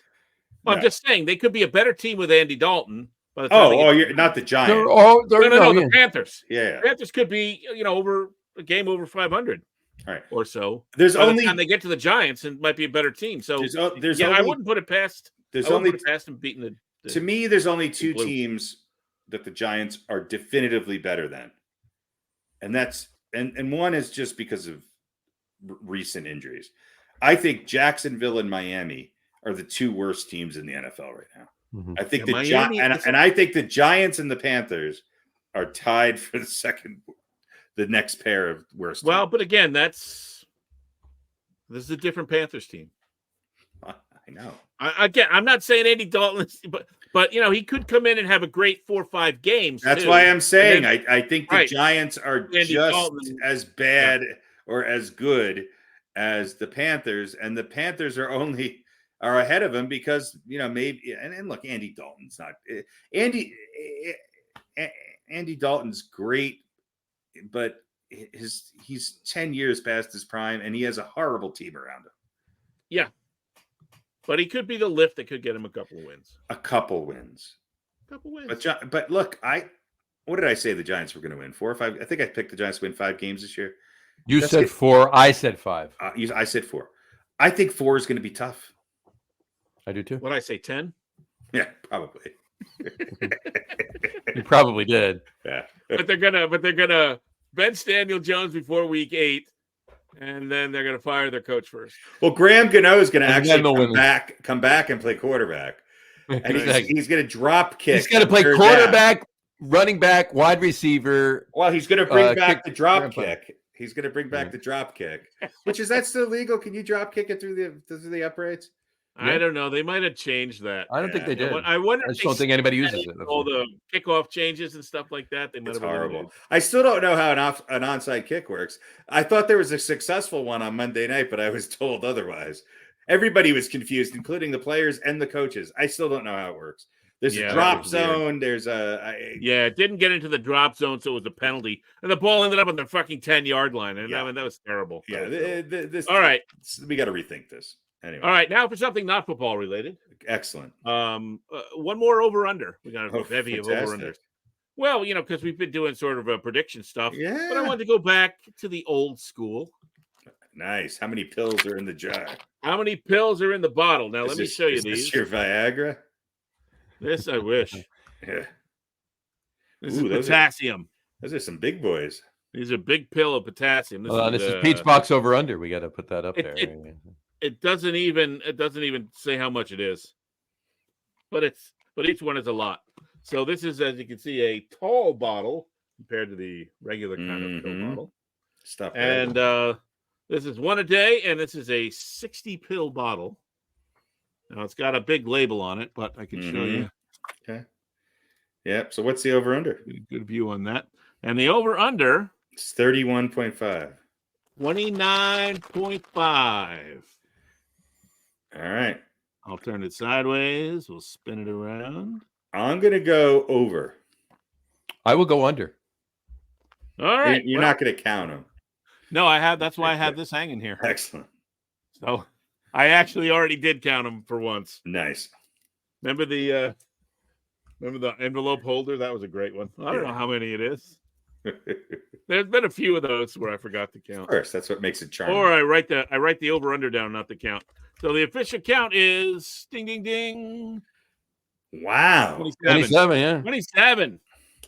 Deceiving because I think the way in which they were stacked looked like more than half the bottle height.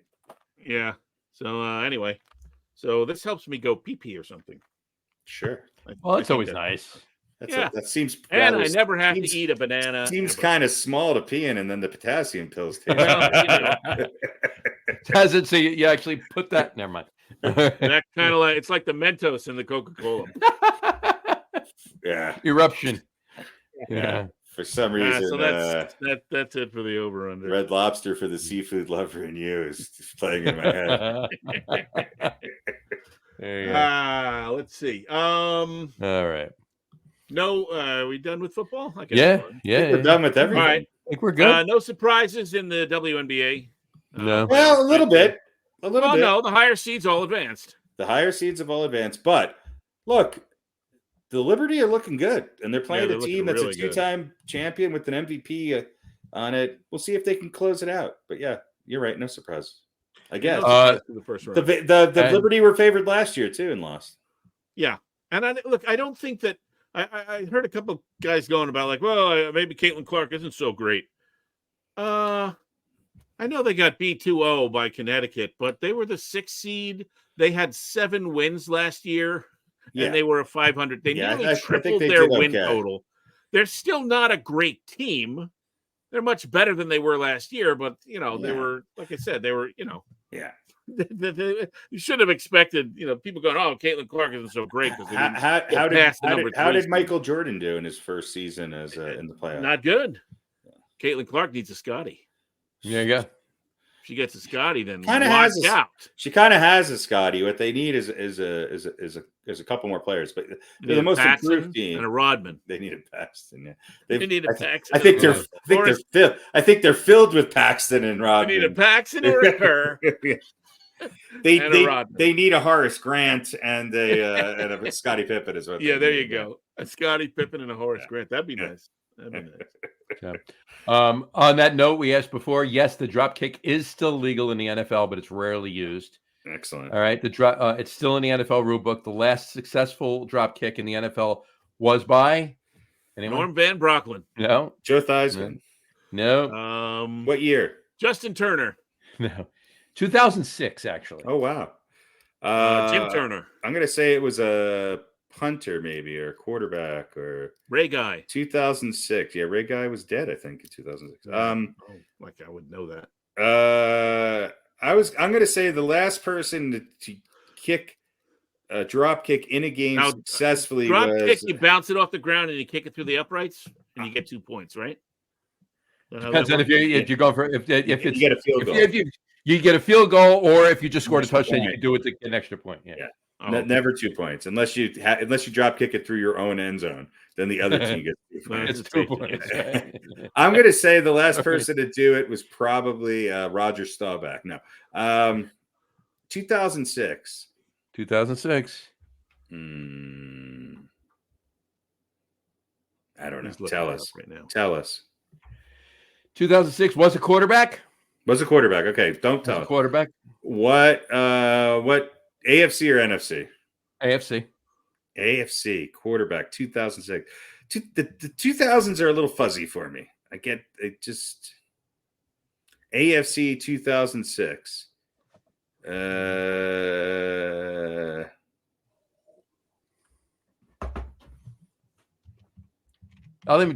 look it. What? Oh, that's Pete looking. Never mind. I'm not looking. Yeah. I'm trying to think of quarterbacks in 2006 that could have kicked the ball. I'll even give you the team.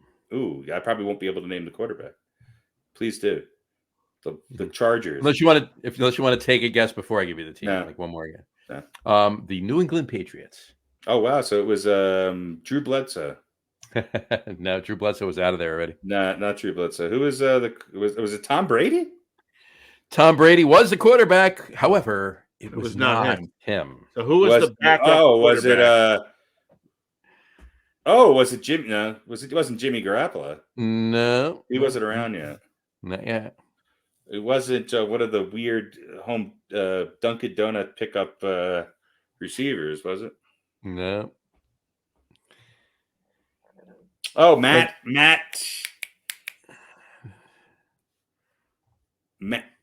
something. No. No. I was gonna wait until you figured out what his last name was, and then tell Matt you. Castle. Matt Castle. No, it wasn't Matt Castle. No. I'll give you one more hint. Okay. That's it. He had his own cereal. Frankenberry. Sugar Bear. Sugar Bear. Sugar Bear McNeil. He had his own cereal. Cheerio. Charlie. Super. Tony the Tiger. Well, yeah, you could say Tony the Tiger, but they weren't frosted. Oh, so it was corn. They were his last name. Flake. Tim Flake. No. The Tim cereal Corn. was that, but it wasn't Kellogg's? frosted. It wasn't frosted. It was Cornflakes. no. Frosted mini wheats. Craig Nah. Kellogg. This quarterback also played for the Generals and the CFL Clark Kellogg. and the Bills. As a basketball player. So his name wasn't Flake. No. His cereal was that, but it wasn't a frosted version. It was his last name version. Something Flake. Corn. Corn Somebody Flakes? Corn. His very popular quarterback. He was Corn very pie. certainly Patron? very popular in Boston College. Oh, Doug Flutie. Flutie, yeah. Flutie How does Flakes. that relate to Frosted Flakes? There were Flutie Flakes. There were Flutie Flakes. Yes. Oh, Flutie Flakes. I don't Yes. remember Flutie Flakes. Sure. They should have. They missed a great opportunity to have Flutie Pebbles. Yeah, that's much better. That's much better. Oh, that'd been great. You're right. It would have been great. There Yes. you go. Doug Flutie was the last person to successfully. That makes so much sense. Of course, it was Doug Flutie. Of course, it was Doug Flutie. And what was Doug Flutie still doing playing in 2006? When did Doug Flutie play college? 1977? He graduated in 82. 82, and Yeah, he I was was gonna say still it was playing in early 2006. Mhm. Wow. Well, he was just a drop kick specialist by that time. He wasn't even in the game when he did the drop kick. He was 4. I guess he was 43. Yeah, or 40. Yeah, 43. I mean, that's old. No, more than that. Other than Tom Brady, especially to He be was a drop little younger than that because I think 82 or 83 was his first season. Maybe He's even 84. 50. He passes and he kicks. Yeah, he was up there. He was up there. He kicks like no one else in the league. He does Literally. that drop kick. No one No else one else in the league does this. No one. That's a great Saturday Night Live skit, by the way. But that somebody like me it becomes an NFL player, and the only thing I do on every play is drop kick. First down from the 20. I've got the single bar helmet. The Yeah, giant. it's not here. It's here. Yeah, with giant shoulder pads and all the knee pads and everything. Yeah, and two different shoes. That's right. I'm barefoot before I go on the field. Exactly. Then you slip into your Skechers. Yeah. They flip by kicks with Crocs. Howie Long helps me slip into my Skechers. All right, nice. All right, drop kick Doug. Drop kick Flutie. Drop There you go. kick Dougie. Do we want to say anything about Pete or Dikembe? Yeah, please do. Well, Yeah.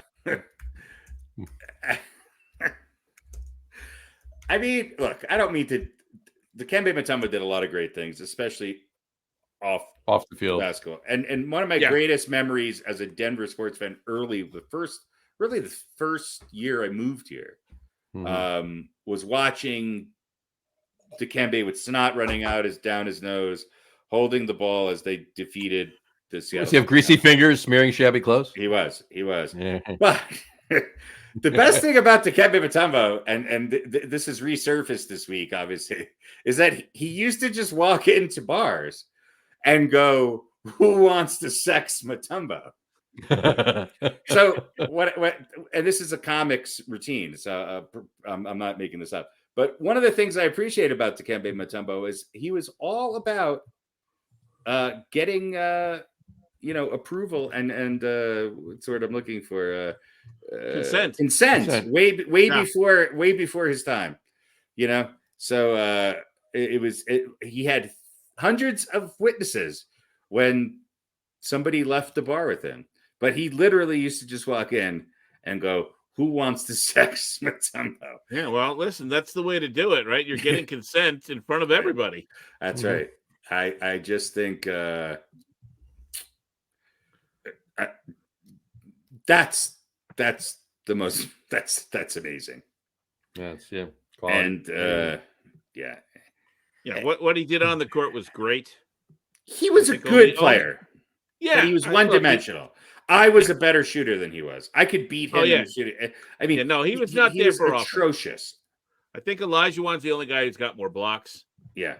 But I think what he did off the field was more important even than what he did on the field, although I think one allowed him to do the other. He consensually sexed a lot of people in second-rate NBA cities throughout his career. Yeah. But he was the first global ambassador for the NBA. Absolutely. And he built a hospital, and I think he built a school in Africa. And it wasn't just where's he from? Congo, maybe? Don't know. It wasn't just he didn't just go home and help. So actually, yeah. His footprint is all over South Africa. Look, I go to Nuggets games and I still see people wearing Mutombo jerseys. Yeah, I mean, it's he had had a sense of humor about himself. He did. I mean, there was on the court wagging the finger and all that. Off the court, he was very humble, caring. On the court, no. In the bar, who wants to sex Mutombo? Yeah. Yeah. And he had the great it's all about the finger. The great commercial where he's smacking the cereal. Or 2 or 3. Trust me, you don't want 3 of his fingers. So and 58, obviously. Way too young. Yeah, way too young. I always thought him and Mark Eaton should have started in a buddy movie. Right. They could have done a remake of Twins. Yeah, that would have been great. And then Dikembe Mutombo, and Kevin Hart. Yeah. That would have been Twins. Yeah, there you go. There you go. Yes, and the other passing this week is Pete Rose. Charlie Hustle. Yeah, Charlie Hustle. Here's my take on Pete Rose. Look, the betting. How many guys are in the dugout right now on DraftKings? Betting on anything. Look, I'm not justifying what he did, and I'm not excusing it, but it wasn't like he was pumping juice into his head. I thought about this a lot in the last couple of days. It's hard for me to have an all-time starting team in the history of baseball and not put Pete Rose in one of the 7 positions that he could start on. It's hard to not have him on one of those teams. Now, people could argue with that, but I think it's hard to say he's not a top 20 all-time position player. I can't. And look, a lot of it's longevity. A lot of people say he didn't have a lot of power. He was 2-time Gold Glove winner, but yeah, that's 2 out of 20 seasons. Was he a horrible defensive player? No. But man, he knew he won. He won. And I don't know. There'll never be another Pete Rose because there could not be another Pete Rose in today's game. But that guy literally put somebody on the IR in an all-star game to win the game.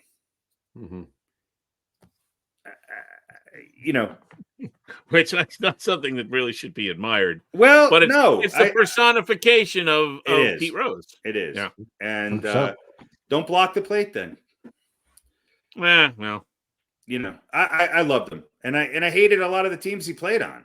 I don't remember him. I remember him later in his career. I remember him with the Phillies. I remember him, This Week in Baseball, as he's sliding. His helmet was never on. Him and Lou Piniella, I think, are tied for least amount of minutes played with a helmet or a hat actually on their head.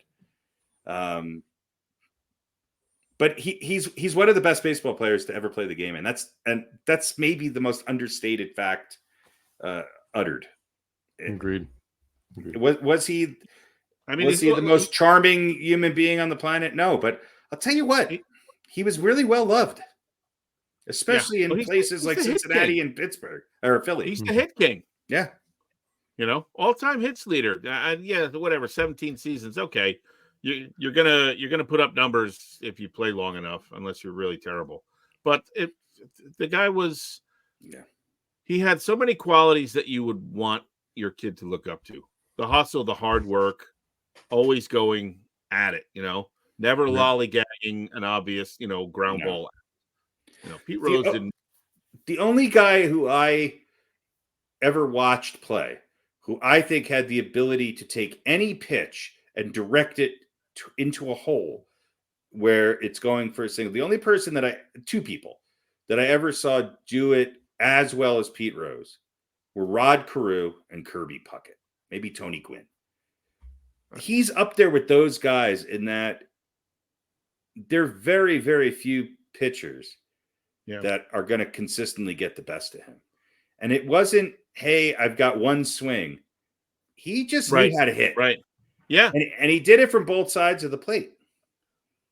And so I would put Ichiro maybe on the bottom of that list too. Ichiro's there as well. You're right. I forget about him. And look, we don't know how good Ichiro would have been if he played his entire career in Major League. And absolutely. Because Ichiro's another guy who, how old was Ichiro when he was on the Yankees hitting 287? 73. 48 or something like that. Something like that. He's still playing, by the way. I just saw him and Matsui were in some sort of all-star game the other day. So and the other thing about Pete Rose that when he was on TV more recently and stuff, he was great. He's a great analyst. A great analyst, so much knowledge. When they had the little baseball diamond, he's standing there with Harold Reynolds or whatever, and they're talking about hitting or the position. He knew everything, the game inside out. Right. And all right, he bet on baseball, which is a big no-no. But look, that doesn't make him a demon. Got caught betting. He got caught betting. Right. We know. He got caught betting. We know. That doesn't. We know Michael. We know Michael Jordan was betting. We know. There are plenty of tons of other players that were betting. Yeah, he got caught, and there are plenty of unsavory characters that are in the Baseball Hall of Fame. Yeah. And Pete Rose should be in the Baseball Hall. He should be. I think every player tomorrow that plays should wear a Pete Rose wig in his honor. They should. But I think the thing that I'm quote unquote more upset with Pete Rose is that he didn't come clean for so long. Right. Well, he didn't come clean because he knew the consequences. And I almost would, when you deny, and then you come clean, it's almost worse than just keep denying until you. It's much worse because people just go, oh yeah, well, we knew it all. So you've been lying to us for 30 years, and now Right. I think he would have paid a price, and then he would have been forgiven. Because if there's anything that America loves, right, it's a second chance. Right. And I just think it's too bad because we didn't get to see Pete Rose, the analyst. We didn't get to see him around baseball for years. Yeah, he lived a Decades. kind of a sad life. I mean, he went to jail for a while for tax evasion. And he was You always, know, he you know, was- he- signing autographs Exactly. and hustling money that way. And we didn't get to enjoy all of that knowledge. Mm. And that's, you know, It's a but I shame. mean, he shouldn't be banned from the Hall of Fame for Well, betting. And look, I listen, I don't know whether I believe him that I don't think he never out and out tried to lose a game No. because he had a bet. No. He said might have made some moves that were questionable. You never know. To sort of no pun You intended. never know. Yeah. But you don't know. But Anyway. anyway, All right. What did he make it to 84? I think 84, I believe. Yeah, 84. 84, yeah. 84, 85. Yeah. So. All right. I mean, you know, he's no more the hit shot. king is no. The hit king is gone. All right. All right. We good? But let me throw one more thing at you Throw one more thing, and there you go. because I've been wanting to talk about. If we this stay on long enough, somebody else will die. Yeah, we haven't had the third yet. So No, just a it was just reported the other day, who? and it wasn't a sports player by any means, but Chris Christopherson? well, that's true. Actually, No. a couple, right? Chris That's not the same Christopherson, category though. and it actually apparently it happened in August, but his family just reported it the other day. John Amos. Ah, Oh yeah, that's right. famous Amos. Mm. No. He was times. on Good Good times. Times, and I know he was bad joke.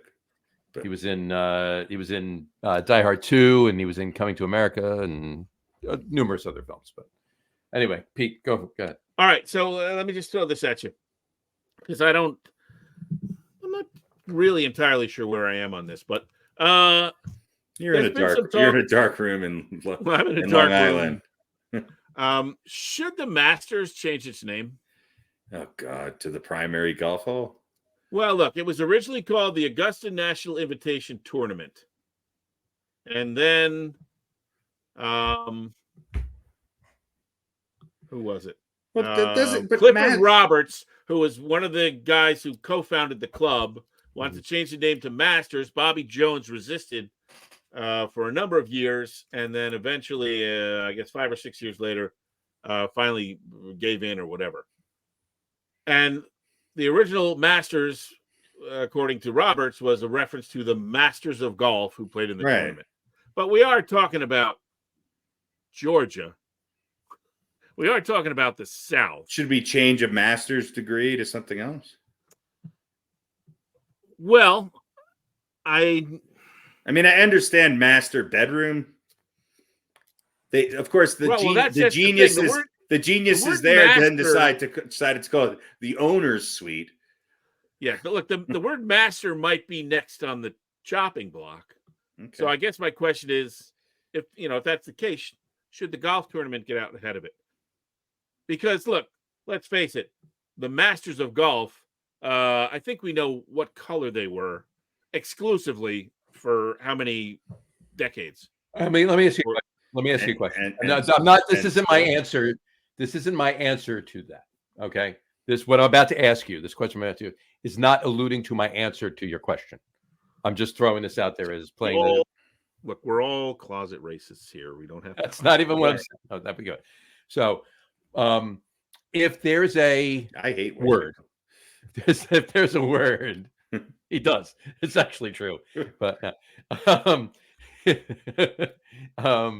if there's a word that years ago, 100 whatever years ago, meant one thing, all right, but today and for many years since has meant something else, has been less vilified, less, more and I don't mean anything by saying it's more vanilla. Right? I'm just using that as a clever pun right now, but you know what I'm saying? Right. And then it's brought up by the cancel culture. We can't use that word anymore. All right. Well, no one using it today, for the most part, except for maybe a few closet people here and there. For the most part, no one using that word today is using it the way it was meant 150 years ago. But it wasn't even meant that way in this context back in the day. It was, right? That's my question. How do we know that? Well, we don't, but we don't know that it was either. Because Well, we really don't know that it was. okay, so, right, and I think that's a great question that you just asked. But here's the thing: should the change be made? Because, I mean, the word master, unless you're talking about a dog. So you're thinking one meaning of it. To Yeah. master Well- something means to excel at it. Right, but my point is, we're all white guys, so we're not offended by the word master. I'm only because it offended by it in certain contexts. Right. Right, but I'm saying master's quarters if this is very different perceived- than master degree or Right. mastering. right. Right, a master's degree, you're a master of science. That's your master of the arts, or right. you got an MA, you got an MS. Do we have to degree, change? My point Do we have is- to change masturbating to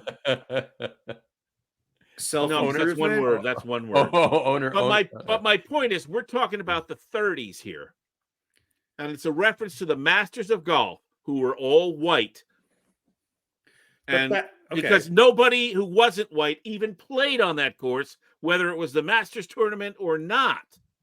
But So master's degrees were around in the 1930s, and let's face it, most people who were in college were not only white, but they were men. There wasn't a lot of women getting master's degrees in the same time frame. Well, yeah, but were they getting master's degrees in slave ownership, or were they getting master's But degrees? why is the golf? I don't understand the context of golf and slavery. I think it's connected because what you're saying is it was Georgia and the Deep South, right? That's what you're saying. Yeah, they changed the name to reference the Masters of Golf. Okay. In 1930s Georgia. What was it before that? It was called the Augusta National Invitation Tournament. There's your answer then. That's what we should change it back to. Is that offensive? No. To somebody probably. Augusta's in the South. Some people might have been, had atrocities done in Augusta. But that's where it is. Announcers but Augusta is refer to it as Augusta. So just call it Augusta. That's why I asked the question. Should they change it? And to your point, John, I agree with what you said. But like I said, we're white guys, so we might not be offended by it. So I guess my question is, should we look into something that appears to have a racial, at least undertone, if not overtone. Yeah, but as a white man, I don't like people calling things a honky tonk. Let me finish my question. Should we change the name because it offends people? Right. If it indeed offends people. If that is the I'm not talking about us. We're not offended by it because we're white. I could be. You don't know. Well, I mean, in a certain context. But if we find out, which I mean, look, is it really hard to imagine that in 1930s Georgia, the people who ran, they wouldn't let black people on it? Look, I'm offended by golf in general. Well, it's the biggest waste of natural resources on the planet. I guess my question is, at what point does the opinion and desire of those who are offended become important enough that you're going to change something like that? Let me throw this one thing out there as an addendum to my question before. And this isn't encompassing the whole Masters tournament thing. It's kind of encompassing everything, right? Everything that has been brought up by the cancel culture and everything else, right? Right.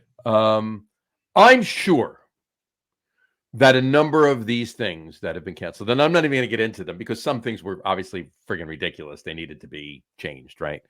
But some are,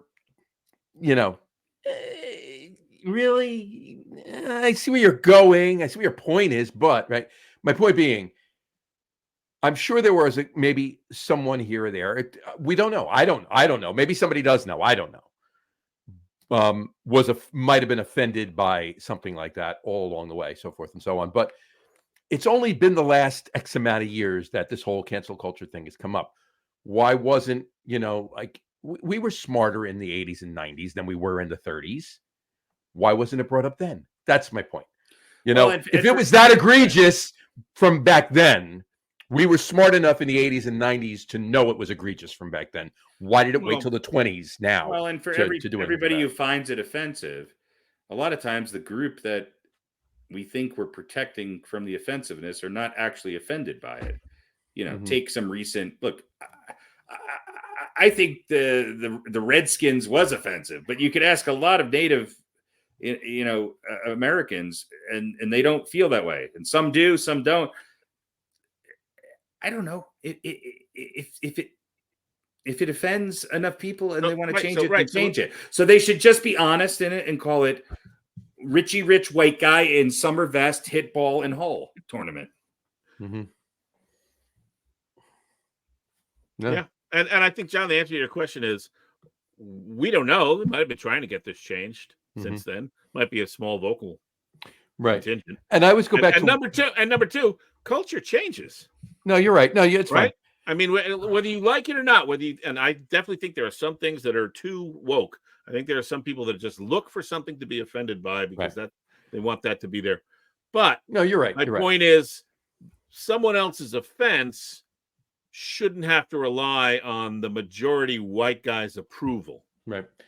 We shouldn't. We don't get to be the arbiters of what's legitimately offensive and what's not. We can have our opinions about it. Right. But I don't think we should be the ones deciding whether the Masters tournament should be offensive to African Americans. I think they should change it because then the people that come out who are offended by the change, it's a great way of just seeing the scum of the earth rise. Finding so for no other reason than to ferret out the real racists. There you go. Change the name. So change it to the super woke transgender. No. Golf. We don't have to go there. Tournament. Well, that would bring out a lot of the story with change the it Pogo, to the Nancy Pelosi Invitational. Yeah. The thing that I always say, the one story I refer back to, and this is from 10, 15 years ago, maybe 10, 12 years ago, something like that, in a town in North Jersey. I won't even say the name of the town. They Whiteville, New Jersey. No. Hang on. Kumbaville. No. Stop. No. Just listen. And this isn't referring to the golf or anything like that. This is something else. All right. Redskin City, New Jersey. Listen. Okay. Come on. Right. There's a lot of options here. You got to let us get a couple of them. All right. Fine. Listen. Funky Town. There was a movement in the town by a big group of people. Okay. They wanted to change the name of the mascot of the high school football team. The high school football team is the Chiefs. Okay, they're the Chiefs. All right. Now, they didn't. They do have. I forget what the actual logo was. And I honestly think that was a horse involved in the logo. I'm not quite sure. I don't remember that, but. Bottom line is the name of the mascot was the Chiefs for the high school football team. So this group was like canvassing and what's the word I'm looking for? Promoting to change the name because it was offensive, right? It's degrading towards indigenous people and so forth and so on, right? What they took it far too, but what they didn't realize, they didn't do their homework. They just saw the name and went after it. They didn't do their homework. They got the name of the team for the name of the mascot, the Chiefs, from the first head coach of the football team was the chief of police, and they named the mascot or named their team name after him. He was the chief of police. Should definitely be changed then.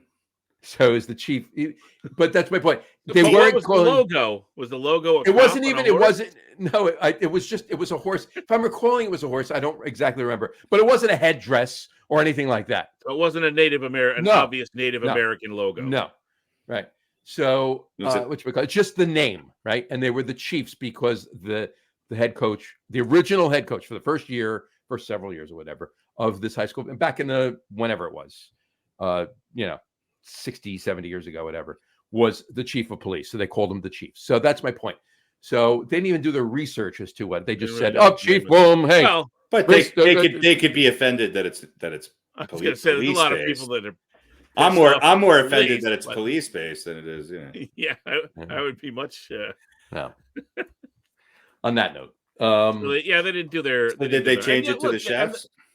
they took the eye out. Yeah, they took the eye out. Yeah, they And took the eye out. put a Chef Boyardee hat on the horse and called it good.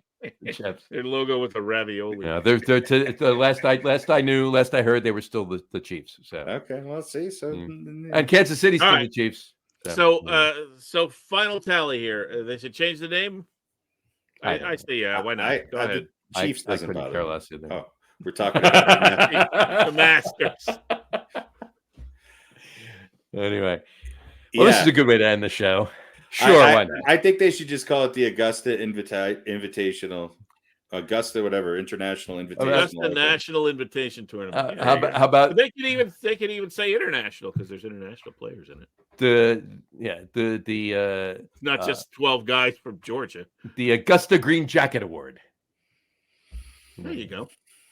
How about the Greeners? The Greenies. How about whatever they call it? I'll be fine with, as long as everybody's happy. Yeah. Well, that'll never happen. It's never going to happen. Well, as long as the people who could potentially be offended are happy, and the people who have no reason to be offended by them changing the name are upset, then I'll be happy. Yeah, that's what'll happen. That's what'll happen. All right. On that note, we're good. Are we still on the air? We're still on the air. So on that note, we will wrap up the show for today. We want to thank everybody for watching. And for those of you just listening to the audio podcast, thank you for listening. Don't forget to visit our website, www.getonwithitpodcast.com. That's getonwithitpodcast.com. And please remember, like us and follow us on all of our social media, Facebook, Twitter, and Instagram. Just search for the Get On With It podcast. And of course, all of our shows are available on YouTube as well on the Logger Room channel. Remember, we go live with a video podcast on Facebook, YouTube, X, and Twitch every other Wednesday night around 7:30 p.m. Eastern Time.